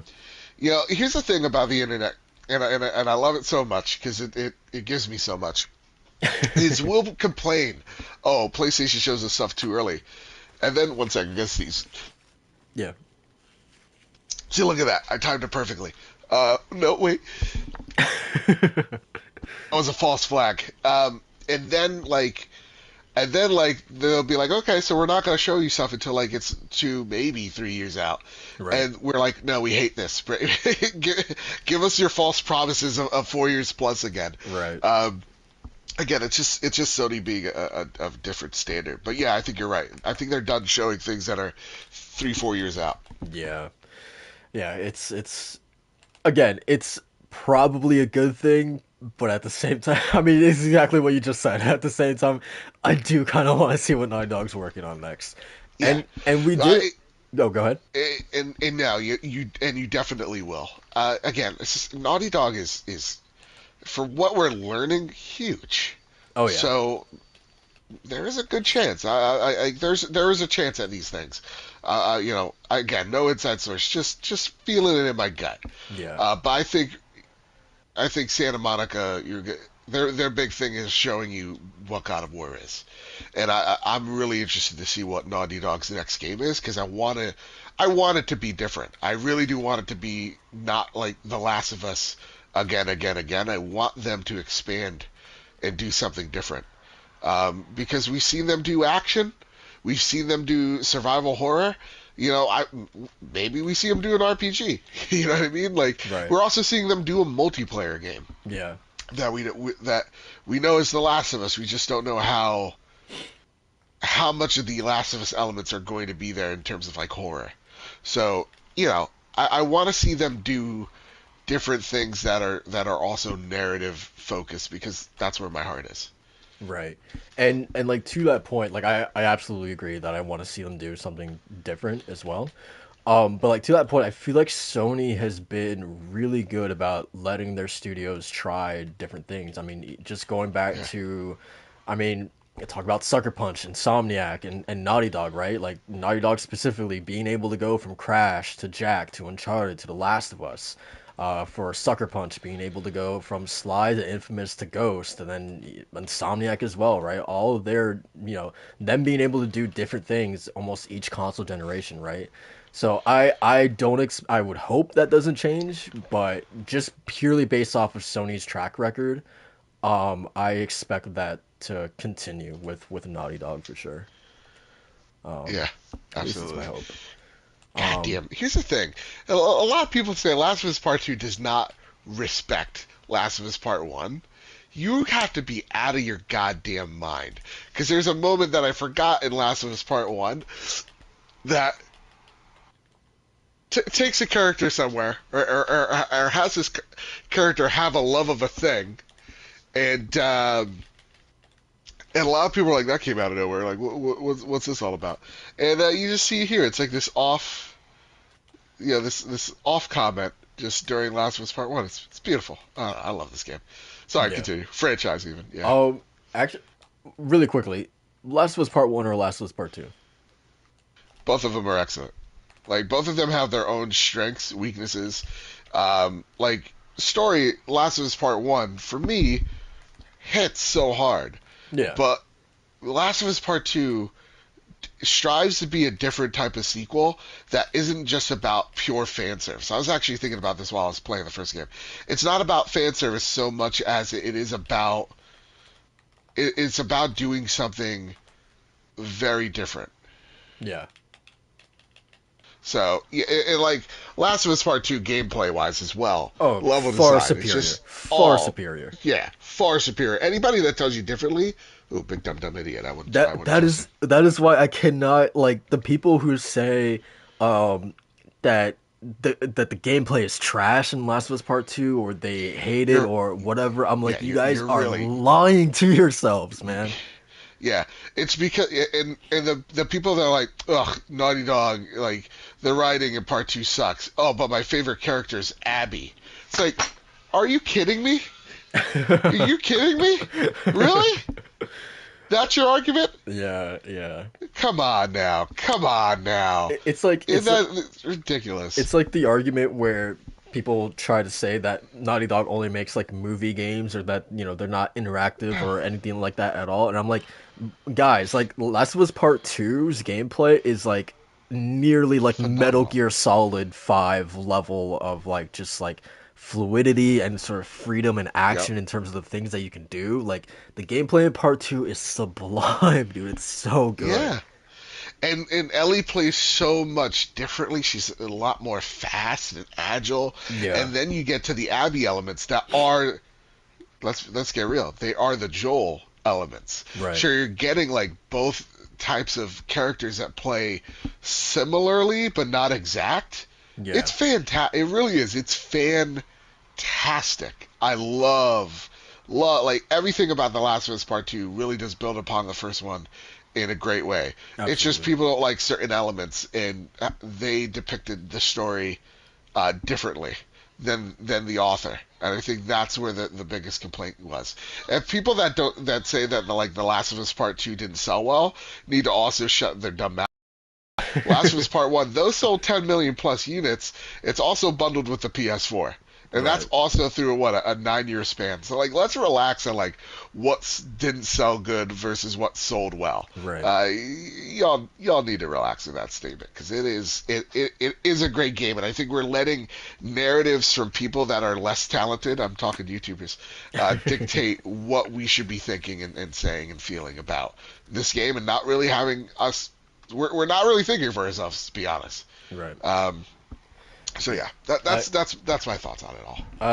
I agree. I love part two. And I just will never forget like I love things that just absolutely beat the hell out of me emotionally. Like I love Sure. stories, movies, TV, games, whatever that can make me feel the way that Last of Us Part 2 did, you know? It's a rarity, Yeah. man. Not a lot of things can put you through like the goddamn emotional gauntlet that game does. Yeah.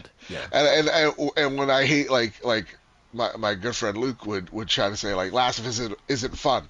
It's like not it's not about like fun is definitely a part of it. It's supposed to be about entertaining you. Are Yeah. you entertained? And entertainment is various things of like I hate that Jeff Kanata got a lot of shit for saying it's like, but he was right. It's like some movies are Schindler's List. They're not fun, but like they're important and they need to be Yeah. there. And it is entertainment. It is entertaining you while teaching you while you're learning something, and it is a visceral putting you through the motions type of storytelling. That's what Last of Us 2 kind of attempts as well. It's just like we're not just going to give you a standard sequel to a thing that you've seen already. We're not about doing that. I I fucking love that so much. Again, Last of Us is a great series because it says, hey, your expectations, fuck them. We're just going to do something that we're telling the story that we want to tell you. And I Yeah. like how it's uncompromising in that aspect. It's not just giving you, again, like the moment here that I'll talk about is like Joel really likes coffee, and in The Last of Us Part Two, if you missed that one part, it's like, wow, did you really like sell X, Y, and Z for just a thing of coffee? Right. And it's like, yeah, Joel would because if you experienced it, he mentions it when he's in the Pittsburgh hotel of how much he misses coffee. Right. So, it's those things that like it treats the characters right and it takes them on the arcs that I feel need to be taken. Yeah. And like I I that game to me is about sort of like it was really tough in this sort of idea of like, man, like Abby, I hated Abby, and the game sort of made me like I guess it asked me Love like her. yeah, and it made me kind of like question myself, like at what point can I like forgive someone, you know? Can like I won't necessarily like I don't forgive Abby for what she did, but I can empathize with her and I can understand this character through because of this journey that I went with her on. And I think that's incredible that a game can make me, think about like question myself in terms of like, can I forgive her? All these different questions, and really like people And, just say, and, and to me, it's not even like forgive. It's just I understand because yeah, yeah, I would do the same thing. It's like Last of Us, the original teaches us of what length we would do or go through for love, right? yeah, yeah, And sometimes it's not the best. Sometimes love makes us do really bad things, and sometimes it is that thing of like sometimes love can be toxic. It can hurt you, and the end teaches us that, yeah, right? And then two is about hatred and hate and how if you let something consume you like that.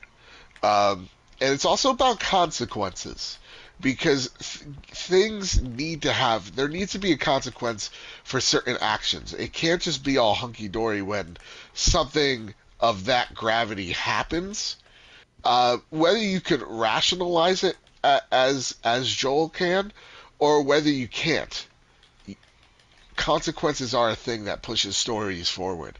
If nothing happened after Joel does what he does at the end of one, uh, how couldn't it have, yeah. right? So like that's my argument. It is no, definitely something had to have gone down because it is a huge event to say the least. The magnitude, the consequences of one. It has to trickle over to two. Something has to connect it. That's why it's part two of a story. I don't know. That's just me though. Yeah. That's And that's just me. and it's funny, like man, like Neil is incredible for this. That I don't know if you remember all the way back in 2016 during PSX 2016 when the initial reveal for part two happened and Yeah, Neil eventually had this talk with Ashley and Troy and Andy McNamara from Game Informer. They did like a whole panel yeah, at the time at PSX, and Neil actually said like when he was describing the differences between part one and part two, he was saying that yeah, like the first game, if the first game was about love, the second game is about hate. And then he also said that there will be fans of part one who will not like part two. He said that all yeah, the way back in 2016, and I'm just like, man, dude, like he saw this coming a mile away. That's I don't know, like that was so incredible to me, like looking back on that. yeah. Because Yeah, it's such a risk, dude, and that's what I love. Again, that's I do like you know I again I'm broken record, but like that's what I said on the trophy room this week. It's like how many sequels are literally what you think it's gonna be. yeah, You know, like it shouldn't be that way. Sorry, they're yelling at me. Go one second. Sorry, you go for it, rant. you're good. Um, I mean, to that point, man, like the last thing that I wanted was a repeat of the first game. I didn't want another just straight up Joel and Ellie adventure, even though that would have been great. And there are some moments of that in part two. We had that already. We already Yeah, had our Joel and Ellie adventure in the first game, so I yeah, didn't want that again in part two. So that's why what you were just saying, why I really respect that they just went completely different in a different sort of direction. Because let's be honest, part one, while it's still really good, it is generally a straightforward story overall. yeah. And I respect that part two was just like, whether it worked for you or not, I respect that part two was at least like, let's just do something wild. Let's do something different this time, you know? Absolutely. And like the only thing, like my one complaint of two is it is a bit up its own ass in terms of like um the pacing. Like, yeah, there are parts of that game that there needed to be an editor in the room going, okay, we can do without these portions here because it's getting a little bit much. So, for me, I think that's really the only part of part two that I preferred from one. And I think the strength of one is not just that it's an original, like it, not an original story, but it was so new and fresh that we thought we expected the same type of storytelling from one to transition to two, and that's just not what it was. Yeah. So yeah, I do applaud Neil for doing something different. But I always hate like the thing that I hate about talking about The Last of Us Part One versus Part Two stuff is it always feels like we're giving excuses to either the creator or we're giving just unrational reasons as to why we don't like it. It's just like, you know what? You just don't like it and that's fine. Yeah. And it can't be that, unfortunately. It has to be this like us versus them thing, and I don't know, I hate it so much. Yeah. I agree. I agree. I'm glad that I found another part two fan, man. I'm Yeah, glad. we're Um, here, we exist, and there's a lot of us. yeah, oh, for It's just sure. again, Twitter wants to tell us that it sucks, Exactly. and that's just not what it is. It is in actuality. Yeah. And I'm really excited to see what they do next. Um, so yeah, that's that. Mr. Babbitt, tell me, are you an Yeah. Assassin's Creed fan? You know what? I like Odyssey a lot. I'll Okay. be real. I like So Odyssey. I like Black Flag. I'm not like the biggest like Assassin's Creed stan, but I respect that series. does Assassin's Creed Mirage sound interesting to you? Yes, because I like the setting. Nice. Actually, I really like the setting. So for me, I'm interested for it strictly because it is, from what I understand, a return to basics. Yep. Right? We're using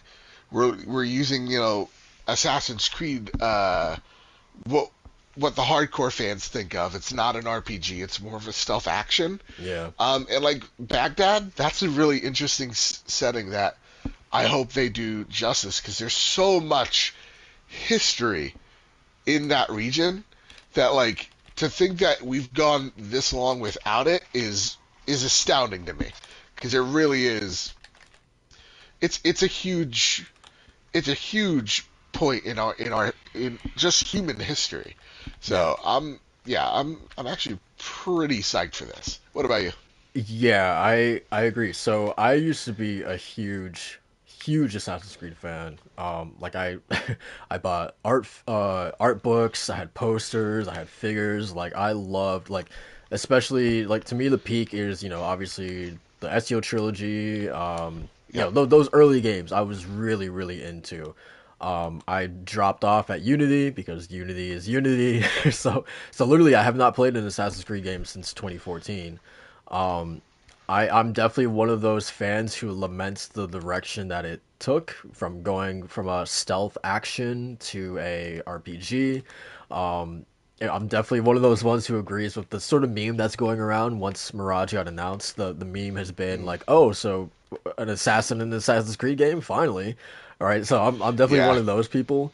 Um, so yeah, this definitely sounds very appealing to me because I think the rumor is, like you said, they're scaling back the RPG stuff. There's no dialogue trees. There's no you being able to Good. choose male or female, right? It's just a Yeah. Good. This is Basim's story. Yeah. right from the offset. It just looks like it's gonna be a straight up like stealth action like it was back in the day. So yeah, this it's weird to say that this sounds like my dream Assassin's Creed game, but I mean really like it kind of does, like especially with the location, right? The vibes that it has just by the key art that we saw alone. Yeah, has me Hmm. very interested for sure. Yeah. I'm super excited to see them go back to basics because for me, my favorite here's where we're gonna differ. My favorite Assassin's Creed is Odyssey. Yeah. I love Cassandra. Cassandra can step on my chest. She's a fantastic protagonist. Hey, yo. All of it. Listen, I'm a man. All right, Yeah, yeah, I I got you. have needs. So like Cassandra, she's dope. I love her. Uh, and I feel like Valhalla was just sadly such a even departure for me. Like the combat did not feel good at all. And Yeah. like at least what like for what it felt like in Odyssey, you could have like chosen to be a little sneaky or to do, to go on the like the attack. But like here it was just I don't know. There was nothing about Valhalla that really spoke to me of like this is great. And I can't believe how, you know, people genuinely keep playing because it's too long. Again, I'm a big fan of pacing. Yeah. Man, that game is so up its own ass. It's just it's astounding. So I do not like Valhalla at all. I liked Odyssey a lot because I think what Assassin's Creed really needs is like it's okay to have a role playing element where it's like you're really getting to know this character and you're like putting yourself in their position. But I don't like where they've gone with the RPG elements where it's just like this feels like you're trying to do Witcher. Yeah. Let's try to do Assassin's Creed instead. How about that? Yeah. You know, that's what I don't like. So Mirage seems like it's a great return to form, but is that return to form going to be a long term thing? I I unfortunately don't know. Yeah, I kind of doubt it because there's also Yeah. that whole Assassin's Creed Infinity thing that's been rumored. Yep. That sounds like it's more in line with their whole RPG kind of big bloated kind of initiative with Assassin's Creed or just their games in Yep. general. So this Here, feels here's like your a here's your combat tree, your exploring, yeah, all the trees right, to right, upgrade. Yeah. right. So yeah, this definitely sounds like a one-off thing, but I mean, who knows if this thing does well enough? Maybe they kind of do like a two studio or like a Bethesda thing where they alternate between Fallout and here's Skyrim. Then we go back to Yeah. Fallout and then we go back to Skyrim. So I just wish they called it something different because you're right. You're not an assassin anymore. yeah, You're a warrior. yeah, Like it really like you are just a warrior. yeah, Nothing really to it. yeah, for But yeah. sure. It's interesting that you said that like you loved Odyssey, but then Valhalla didn't do it for you, because I think that's also the kind of journey that Greg Miller had as well, right? That like he adores Odyssey, but then he couldn't connect with Ivor in Valhalla, and he couldn't even Yeah. finish Valhalla, right? So yeah, it's interesting how like I feel like for a lot of people also like the inverse happened where they didn't like Odyssey, but then somehow Valhalla connected with them, right? So Hmm. it's weird how those things kind of happen. Yeah, it's weird how that shit works out. Yeah. Yeah. How are you feeling about Ubisoft in general? Do you think this game? I mean, obviously the premise sounds really really interesting, but do you think quality wise that this is gonna kind of be up to snuff? I don't know, man. Ubisoft's been worrying me. I think they're sick. I think they have a fever. I really do think ever since, COVID happened, they have not been able to balance really well. I'm curious to know what the future of Ubisoft is because it can go great. Who knows? Assassin's Creed could do really well, and the Avatar game could be something truly spectacular. But it just seems like a lot of their games just go through development hell, and Yeah. that's such a bummer to me. So I don't know. I truly don't know where Ubisoft is. I bet this Assassin's Creed game will be great, but will it do as good as an Odyssey or a Valhalla in the middle of spring? I don't know. Couldn't tell you. Yeah. Makes me I'm sad. very curious to see what they announce in their Ubisoft Forward event or whatever coming Yeah. up. Because I feel like we there's a lot of rumors, there's a lot of things that we know about, but like what do we not know about that they have up their sleeve, right? Because there has to be some sort of big surprise, and then also we haven't it feels like we haven't seen Beyond Good and Evil 2 in years, right? So yeah, Exactly. I'm curious to see what they have up their sleeve. All right, so I think pretty much the last topic for today is God of War Ragnarok. Yeah, man. Yeah, so obviously, Game Informer has had the sort of their big uh, cover issue, right? Is for the next month is God of War Ragnarok. So they have a bunch of Yep. information on the game. They're going to be kind of drip feeding a little bit of gameplay and videos and interviews and things like that over the course of the month as well. But yeah, man, the sort of the marketing wheel is beginning to turn for Ragnarok. It's fun. It almost feels like we're still like I still can't believe it's happening, but like Yep. Ragnarok is it's actually coming, man. So Dude, it, it really is. yeah. Yeah, because like Sony hasn't talked to us much, and it seems like it should be sadly touch and go because of how the state of like, hey, this game is coming and it's delayed, Right, right? right, Um, but like it actually it's seemingly here, and the right, game looks awesome.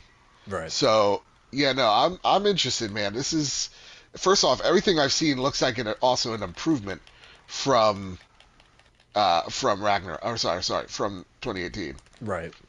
Yeah, Oh so my God, you should have just saw the arrow shot I just got. You should have just that was oh, something the good. bow in those games, come on, man, like unmatched, unrivaled. They're the best, And man. real talk, the one thing that they should have taken from part two, the bow aiming system. Please, Oh for the yeah. love of God, yeah, because God, Last of Us Part One, man, this is still a little rough, you know. But like, yeah, no, this is. That's why I'm like so amazed. I'm like, oh my God, I actually killed someone with the bow. This thing used to suck, but now maybe I'm mediocre. Who knows? Yeah, Yeah, love the bow in part two. yeah, So yeah, I mean, so honestly, I've kind of been in media blackouts. Like I haven't read the interviews or the things that they have on the actual uh, Game Informer issue and the gameplay. I just looked at it like at a glance, so I haven't really yeah. watched the entire thing. But how is it looking, man? Is it looking good? Tell me. I'm. I'm like a crack addict. Like I need to know. Well, yeah, no, it's looking. So the one thing that I like, because I'm kind of like you, I'm like I'll watch this once, Right. then I'm out. But the one phrase that they've said, and I totally dig, is they want Kratos to play with his food. And Mm, so it what gets me from that way of thinking is like, oh, we're going to be juggling way more opponents than we have in God of War 2018. I think it was one of the main complaints with 2018 was just like, yeah, no, there like the combo system, like the system itself is great and all, but man, I miss the juggling aspect, Right. of the original. So like that gets me that type of thinking of like, oh, so what is the combat really going to look like? And through that 1 minute, just 1 minute gameplay, we got an idea, and I'm really interested to see where it goes because there ain't no way this thing's going to be bad. Um, I, I love what they're doing with even like the shields, where it's just like we're giving you different shields, they do different things. Like one's focused on parrying, and I'm like, I'm always gonna choose that one. Like, okay, this is great. That's what I want. Um, that type of stuff. So I'm very interested. Yeah, also, the fire and ice, like elemental damage, has me excited. I don't know about you though, dude. I want to know how the general gaming public is going to vibe with it because PlayStation has had a slew of 88s. You know what I mean? Like, Yeah. I feel like we are, again, maybe because I'm a Sony bias here, but like, I feel like, man, the industry as of late does hold Sony to a different standard than the rest of everyone else. Like they're like, yeah, we expect nothing but the best from you, Sony. So what have you done for me lately? Is kind of the vibe I get a lot. Which is I don't kind know. of like I don't like a kind of good spot to be in, right? That like man, like you've put like we know you guys put out like nothing but bangers, so we Uh-huh. expect nothing but bangers from you. So like I don't know, it's kind of like a double-edged sword there. Yeah. To that point, I was listening to Kind of Funny's their KFGD, I think yesterday. It was Uh-huh. about like the God of War gameplay that came out, and Blessing was kind of talking about how and I think Greg has kind of been beating this drum as well, where they've been saying for the longest time that they think that there is some major like twist that's gonna happen, like sort of like the Abby kind of thing that happened in part two, where halfway through the Yeah. game some major thing happens that completely turns the gameplay on its head. And my sort of thinking is like they're expecting this to be another like revolutionary like industry shattering experience like 2018 was. And my Yeah. opinion about that is that like I feel like you're setting yourself up for disappointment if you're thinking that this is going to be that again, because they already did that with 2018, right? Because it's this whole Yeah. conversation of people being like, oh, it looks like DLC and blah blah blah. And I'm Yeah. like, like, sequels cannot be like the jump from God of War Ascension to God of War 2018 again. They cannot do No. sort of a reboot slash reimagining kind of thing for each sequel, right? That's Yeah. just not feasible, right? So what I'm expecting out of this is another Uncharted 2 to Uncharted 3, Batman Arkham City to Arkham Knight, right? A Sly 2 to Sly 3. That's sort of like it's gonna be more iterative, I guess. Because Uh-huh. it's a sequel, right? This isn't gonna be rebooting the franchise again like 2018 was. So like the people who are expecting this to be that, I'm just like I feel like you guys are setting yourself up for disappointment. Um, Uh, so yeah, and that's where again, like Last of Us, or sorry, God of War is in this like. I feel like it's an unwinnable situation because I feel like some people are expecting that yeah, and they wouldn't want anything less, or some people do want. I want this to be an iterative thing. Don't do what Last of Us 2 did. Just Kratos needs to live. And I'm of the camp, and I'm going to say something very crazy here, where first off, we shouldn't expect one studio to follow the footsteps of another studio narratively. I think that's silly. But I also feel like this is called Ragnarok for a reason. oh for sure, Gods are going to die. yeah. And like I don't think Kratos walks out of this game alive. I don't think I so don't. either. I think he dies, and I think it's about the sacrifice, what you would do for the ones you love. Yeah, So yeah, but I don't think it's gonna be like the first hour in, Kratos is mollywopped. I think there are clues to if you paid attention in God of War 2018 of what is going to happen and how it leads there, and what's gonna happen to all the gods. Like there are two big things at the very end that allude to much bigger implications. Let's just put it that way, uh, for Atreus and for Kratos Yeah. and for Odin and everyone. And I feel like because this is a duology, they're able to say, no, this is going to be. I think this is us saying goodbye to Kratos and saying hello to Atreus as the new god of war. Yeah. I And I expect. hope we are ready for that. Yeah, I'm kind of in the similar thinking. I think the gameplay is going to be more sort of iterative, right? Building off of what came before. That's what sequels usually are. But I think the big sort of like Blessing kept saying that he expects this game to blow him away, in terms of like, gameplay, or it just being completely different from 2018. And I think that's not going to happen gameplay wise, but it's the story that's really going to be the thing that blows people away. And that's fine. Like 100%. also like Tim was saying that like, more God, if this thing is just more God of War 2018, that's nothing but a good thing, right? Yeah, Like, and how is that a bad thing? right, Yeah, I totally agree with this. If this thing is literally just more, God of War 2018, but just, just some added, more enemy variety, more weapons, kind of things along those lines, right? Again, like the jump from like a God of War 2 to God of War 3, right? If it's something like that, that's completely a good thing in my mind, right? yeah, Yeah. absolutely. So, Again, it's like, what are we expecting from, oh shit, from Sony? I don't know. But I know what's going to happen to these guys. Nothing good. Bye-bye, boys. Fucked them up. Did I yeah. fuck all three of them up? We're about to find out. Yeah. So, yeah, I'm really excited for this. To the point of Kratos dying, I'm expecting that too. This being Ragnarok, there's going to be tons of carnage. I really love in the Game Informer sort of, the cover for the magazine, the sort of, it's a little subtle touch, but like the meteors in the background just like crashing down. Um, Yep. I think it's such a good like little tone piece for showing that like, oh, this is the end times, man. Like like, Ragnarok, Shit so the is entire going down. world, yeah, the entire world is going to be destroyed. So, yeah, I really love that touch. Yeah. Do you think, what's more likely in your mind, that we get a God of War centric state of play, or that it shows up in the showcase? Because I don't think we get both. Uh, Shows up in the showcase. I don't know.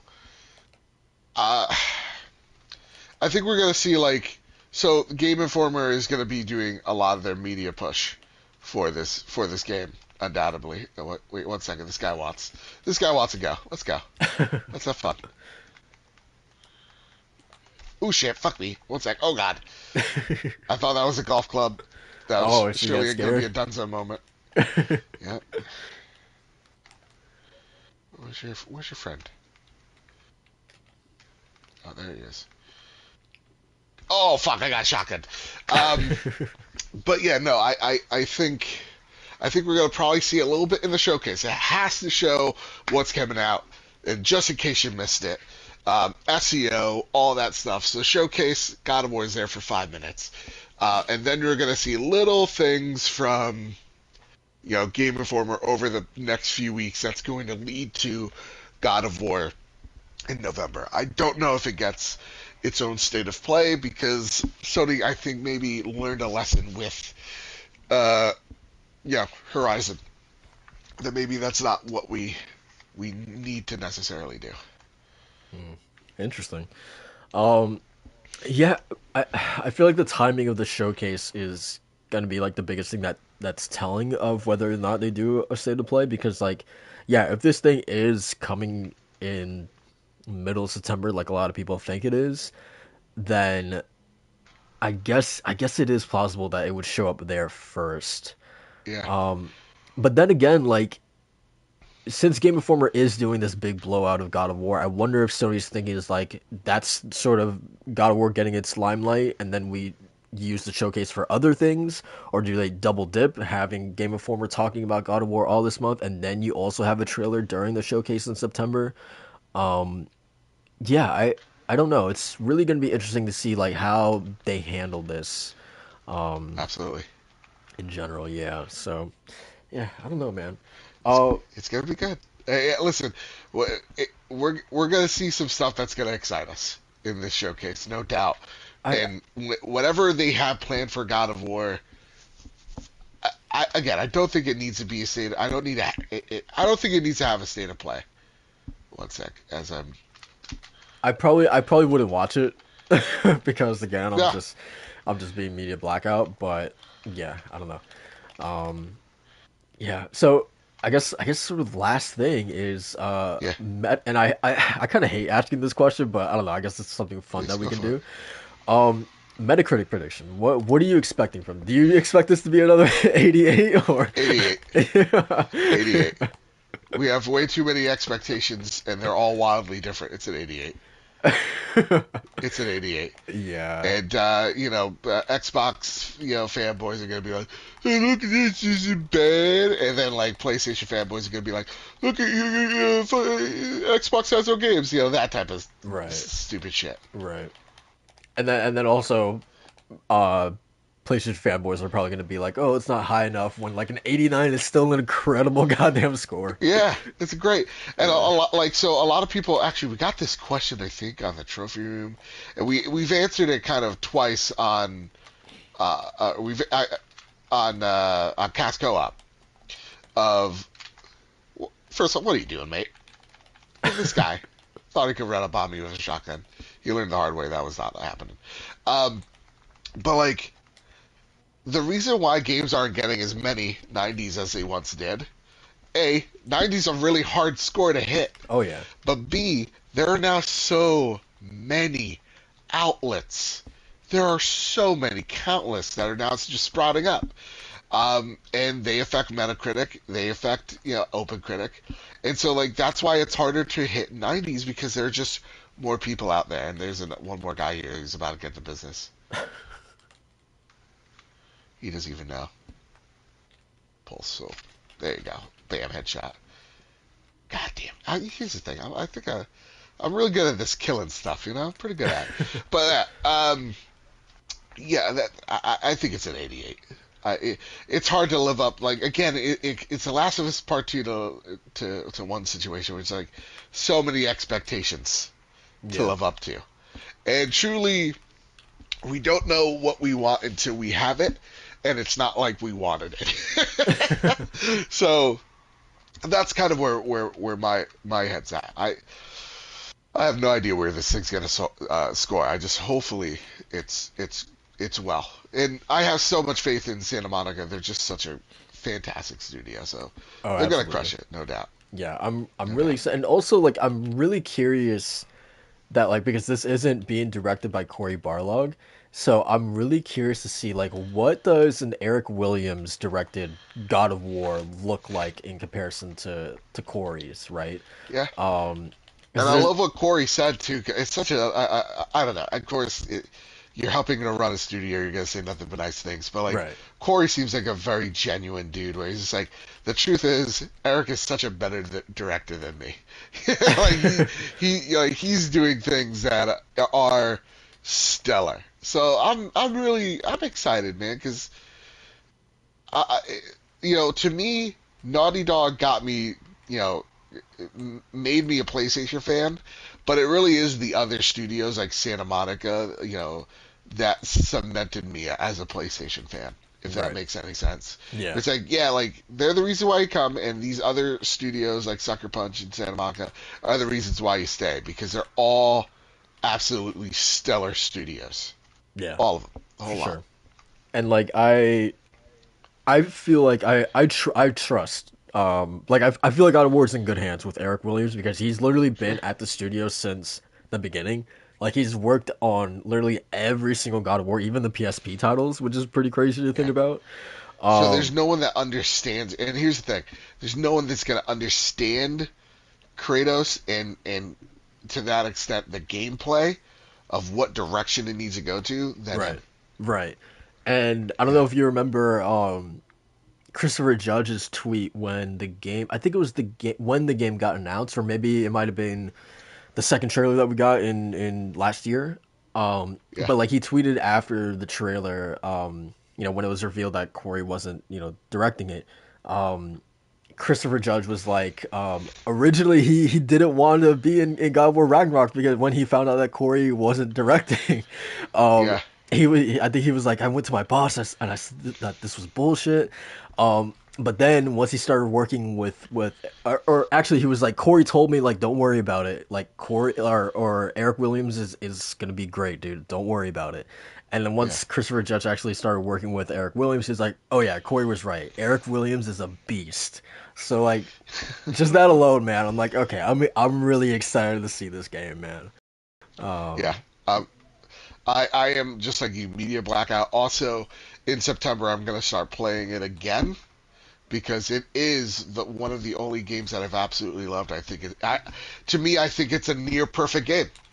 And all the complaints that they're addressing, like they're like, yeah, no, we need enemy variety, we need boss variety. Those are paramount to Ragnarok. I'm like, all right, cool. My only complaints have been have been addressed. So yeah, I'm so hyped. It's gonna be great. that is And actually. the only game that has a chance for me to dethrone Elden Ring easily as my game of the year Oh is yeah, is Ragnarok. absolutely. But right now, How did you like Elden Ring, by the way? it's the goat, man. In the beginning, I didn't want to. Here's the thing: in my heart of hearts, I didn't want to admit that this was my favorite From Software game, and I do think there are legitimate gripes. I don't think it's near, like it's almost like God of War stuff. It's like this game is near perfect, but there are some problems with it. Right. Like the golden path is not explained well enough at all. But I understand that it's kind of the purpose. Oh shit! I fell down an elevator. Forgot about that. Oh boy. Oh boy. Oh shit, this portion. Oh no, this one gives me the heebie-jeebies. Fuck, I hate this. All right, I'm gonna pause for a sec. But like, Elden Ring was a game that lingered, and the more it lingered after I beat it, and after I platted it, was, oh yeah, no, this is a near perfect game. This is this is the best From Software game. This is them taking all the notes from all the things they've ever done and putting it in a single game, and then nailing an open world in its first attempt is crazy. Like Yeah. the whole conversation between Horizon and Elden Ring, I do think Horizon should have been pushed back a little bit more because I don't think it helped that game in the conversation because it highlighted that Horizon is just a perfected version of all these games previously, like the fetch quest type of stuff, Yeah. and that Elden Ring was truly something, a master stroke, a master class What's of level design what's that's funny unmatched. What's funny is that like if you remember, Elden Ring was actually supposed to come out in January, but then it got delayed Yeah, right next to Horizon. So that really sucked, man, for Horizon. yeah, and it's like, and if you are Horizon, you're just like, son of a bitch, Right? like everybody's been saying. It's just like, Yeah. God damn it, It's yeah. just kind of like Because it's a great game, but because Elden Ring exists, it really does. Oh god damn it! I'm at the part where there's a bloater. Oh, gotcha. Yeah, Yeah. yeah. I fucking hate this. I think what really helped me with Horizon, especially playing it after Elden Ring, was just turning off the mini map and like I think there's a GPS also in Horizon, but like just turning Yep. off that stuff and just playing with like I think it's called dynamic HUD where there's just literally nothing. So it was like literally Yep. this what I kind of felt with Elden Ring, where it's just like I was just letting my curiosity guide me, right? I think that really helped it feel less of a traditional Ubisoft game because it's the best case of like just like seeing something on the horizon, no pun intended, and just like being like, ooh, what's that? And then just going over there, and it became less of like, okay, I'm literally just following waypoints on my map, I'm just letting Yep. my curiosity take me from place to place. So that really helped with Horizon for me. But yeah, I still totally understand everyone's sort of gripes with that open world. Yeah. Yeah. Also, I'm very scared at this very point in time because I know the bloater's coming. I know it's Yeah. coming, and Um, I hate that I know it's coming. Oh, this sucks so bad. um, This scene. And if you play The Last of Us, you know what scene I'm talking about. yeah, for sure. Oh, this is spooky, and I don't like it. So yeah, I mean that's it for the topics that I had. But you also wanted to talk about Activision, right? I mean, we could talk about it very shortly, just to get it out of the way. I guess let's address the rumors and the speculation for just a sec. Okay. No, everyone. Sony doesn't own the UK government. Sony Are people doesn't saying that? have the, yep, the CDMA, their regulatory body. Sony isn't paying them off to make this, you know, So so to that point, no, really quickly, yeah, um, it's funny that you say that because I was watching Jeff Grubb's he's on Giant Bomb, so he does like a morning yep, show like every week or every day for the week, and I was like, Jeff, like why would you even put this out there? He was like, these CMAs in the UK. Jim Ryan is in the UK, right? So maybe he has some power or leeway over there. I'm like, and he obviously he made it clear like this is just speculation. I don't know anything, but I'm just saying this. I'm like, why would you even put that out there? Like you're planting seeds in yeah, people's minds that don't need to be there. Like why would you say something like that unless you were 100% like definitively sure that that is a thing that is happening? Otherwise, why say it? You know? yeah, because it's not like, Yeah. it so clearly isn't the case.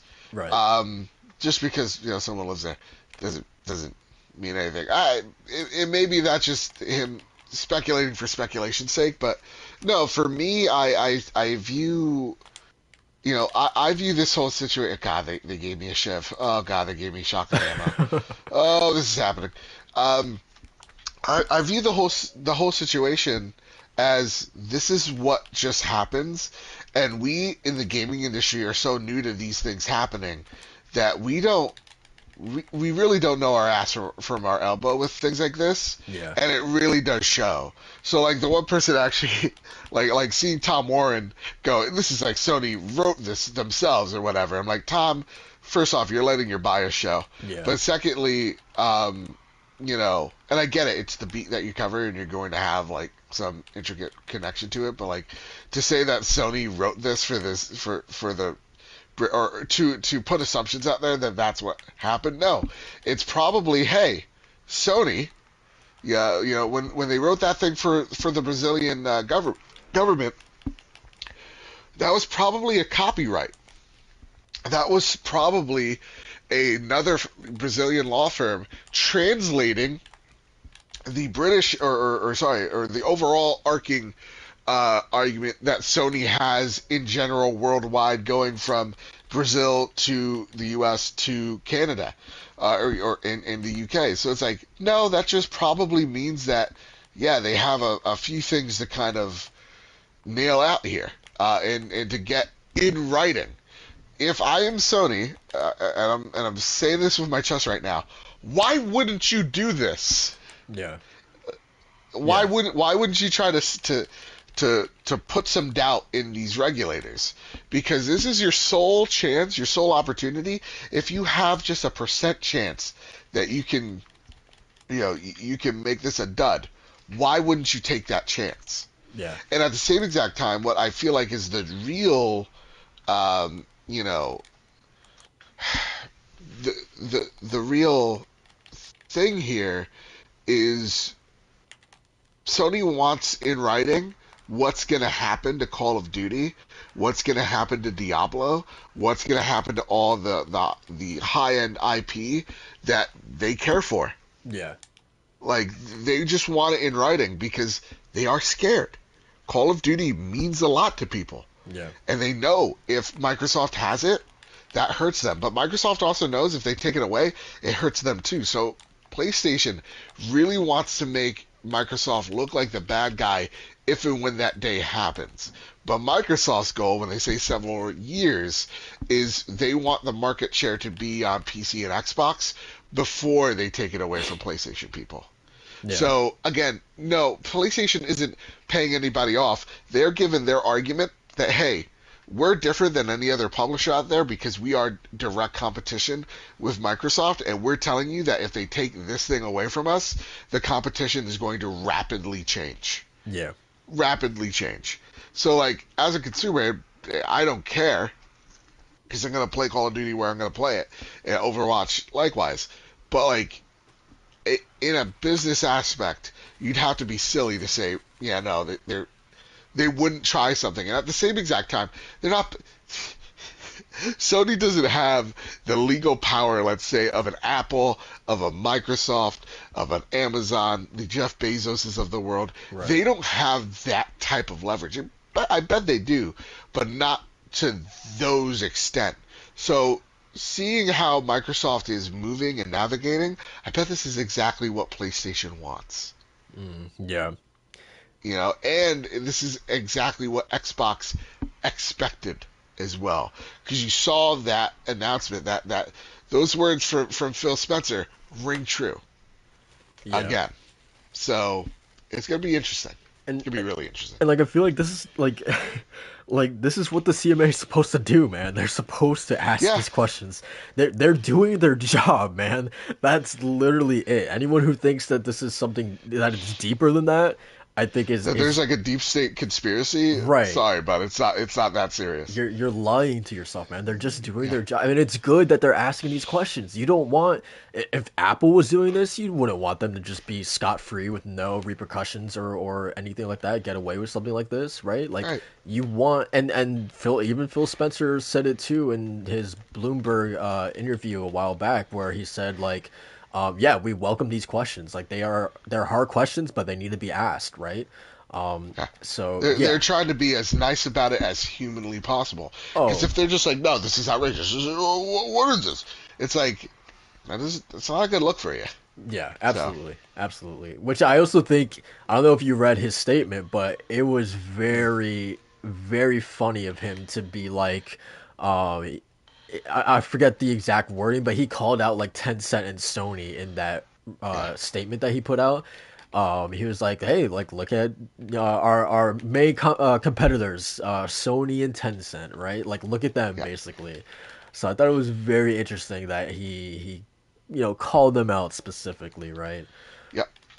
Because again, they're probably the ones asking all these questions, but it's also like, in a sense of like, look at these foreign companies, guys. Yeah, Look at this, and it's not to like in there's not like a deeper meaning. I'm not saying Phil is like a racist or anything, but that's very much the argument of like, look at these foreign companies trying to dictate what we're trying to do. yeah, And so trying to lump Sony in with Tencent, very smart strategy. I would do the same exact thing. And oh god, here's the part with the bloater. Oh, I hate this so much. Oh, this is the worst. Talk me through it. Talk me through the end here. Oh, don't be Oh scared of god, the bloater, man. He's not gonna dude, hurt you. no, fuck this. Oh my god, this is the worst. Yeah, and also like I don't know if you've noticed this because I definitely have, but like people you see the classic Twitter pundits out there who say Absolutely. well Sony they're doing this with Final Fantasy or Yeah. Spider-Man. I'm like, how are you guys equating a single game with an entire publisher that is being taken off the Yeah. board? Two publishers that are being taken off the board. Like, I don't understand how And people. that's also Sony's argument as well. So like, Yeah, the interesting thing is just like Sony's like, yeah, Phil Spencer is going to tell you everything you want to hear, yeah, but here's the hard facts. Like this, right. this, and this are going to happen. Oh God, I got to turn on the generator. Oh, I fucking hate this so much. much, dude. You don't know. This is the worst. This is the part I dread. Oh my god, this part scares the shit out of me. I need to like psych myself up for this, man. This is gonna be wild. Oh god, how fast do I run? You know, that's my only. But yeah, I mean that's been my biggest sort of just like head scratcher of like people really equating the two. I just don't know how you can do that, man. Because again, like there is an argument. Like they're simply saying, listen, PlayStation does things similar, and PlayStation's argument is we don't do things exact like the way you're doing it. Yeah. And you say, oh, we're here to bring more games to more people. That's fine and dandy, But what but about you're taking Bethesda? it away from our ecosystems. They're like, where's Starfield on PlayStation? Not here. Yeah. Where's Redfall on PlayStation? Not here. Those games were developed for PlayStation. Yeah. Oh god, okay, I need to pause this. This is fucking me up. This is fucking me up right now. So like those games were developed on PlayStation. That development stopped for a reason. I wonder as to why. Yeah. You know, so to me that really is the point I think a lot of people are kind of missing. But it's not to say that without Activision, PlayStation's dead, or without Bethesda, PlayStation's dead. It just means PlayStation has to adapt. And Exactly. I think that's the most important thing. And what's funny is that I think the live service games are coming literally at the right time, man. Like, because if Yeah. even one of those things hit like Sony would like it to hit, then obviously it's not going to be, a one-to-one replacement for Call of Duty, but surely it could help, right? Yep. Yeah. So, Yep. I Yep. This is fucking awful, by the way. so yeah, Oh those god. games are definitely coming at the right time for sure. Yep. Definitely right time. Okay. All right. I'm gonna just pause. I'm gonna yell. Yeah. But yeah, it's an interesting discussion regardless. I'm curious to see. I do wonder if, and I would think that this is probably the best case scenario for Sony, because I do overall think that this is going to go through, but I think the Yep. best case scenario for them is that there was some sort of concession being made. Like, okay, like we will let you have, or the CMA and the FTC, they say we'll let you have Call of Duty and King or whatever, but you're Yep. not allowed to have like Diablo or something like that. Well, their argument is just like we need an exact time frame of when Call of Duty goes away.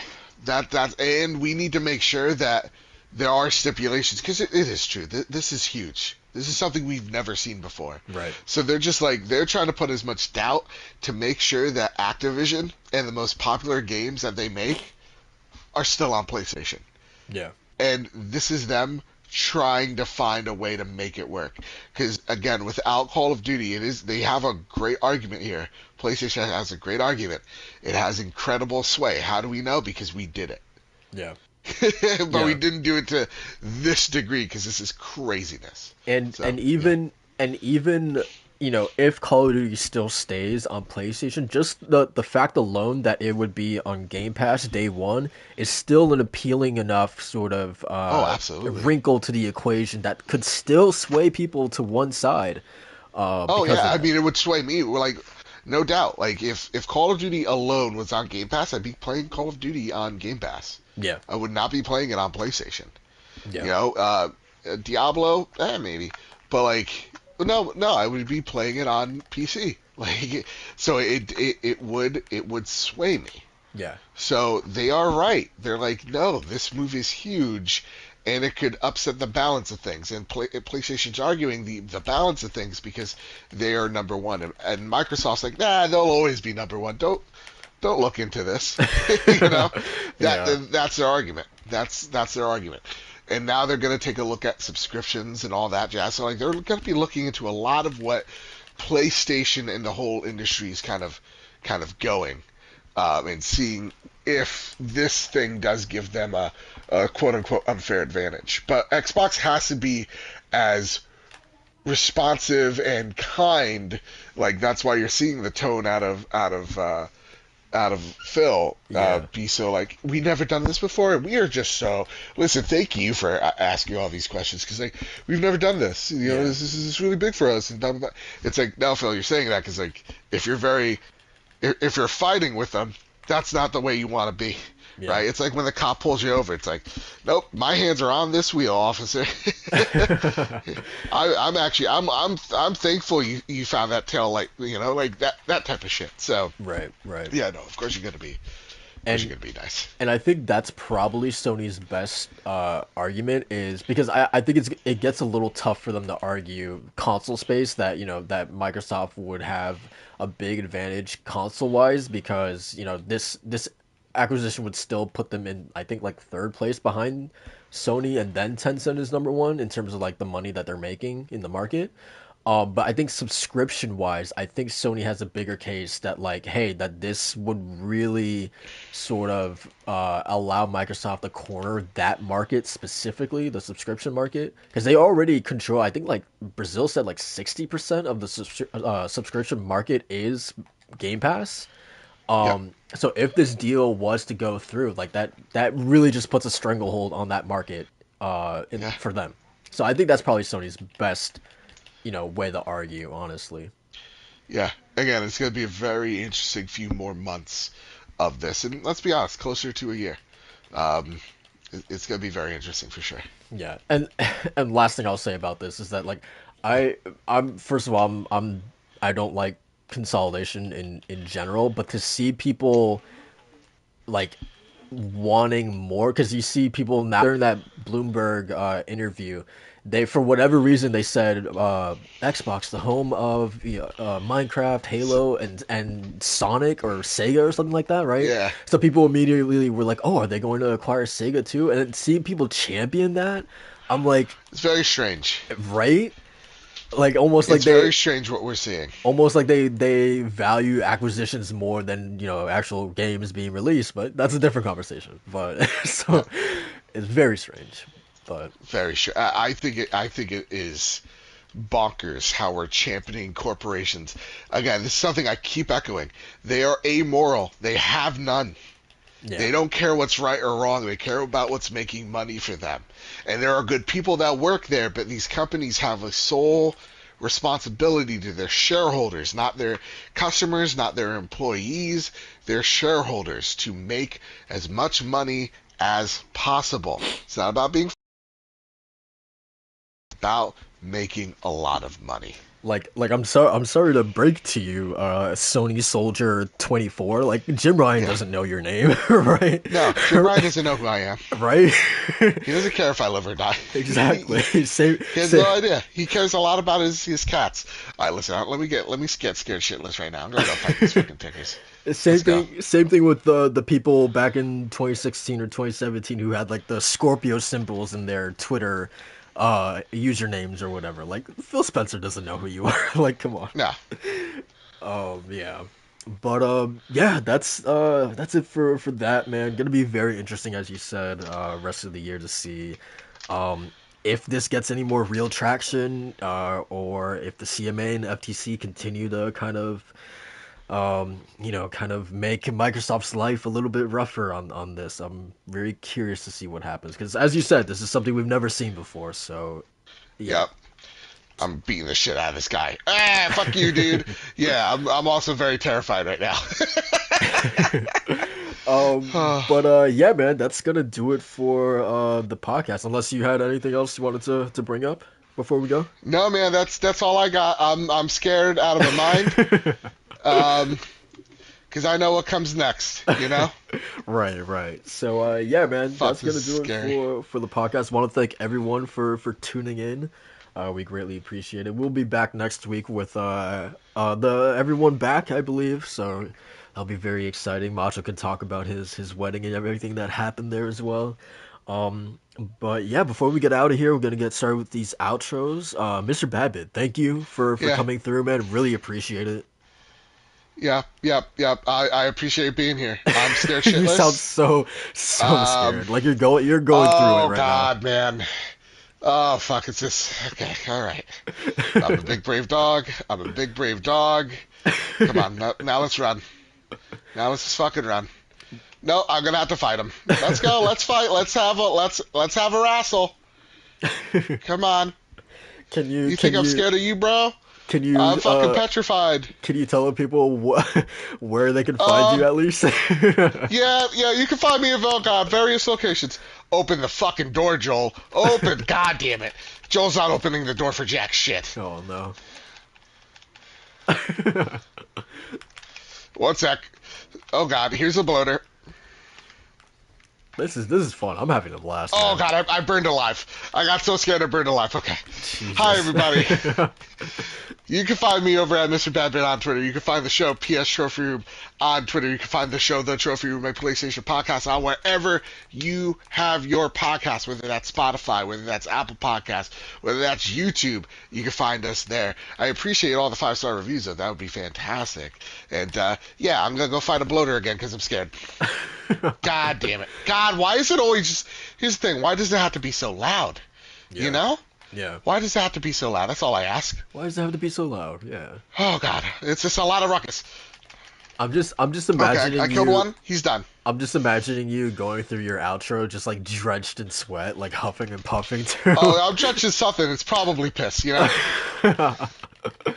But yeah, man. So yeah, as for me, not too much going on this week. Probably still continuing Destroy All Humans 2. Also planning to get into Last of Us Part 1 as well. Really excited to jump into it. I mean, Mr. Badbit gave me the perfect sort of sales pitch for that game. Just listening to him struggle this entire podcast has been great. Yeah. Come here, bloater, you dumb bitch. Oh, God, nope.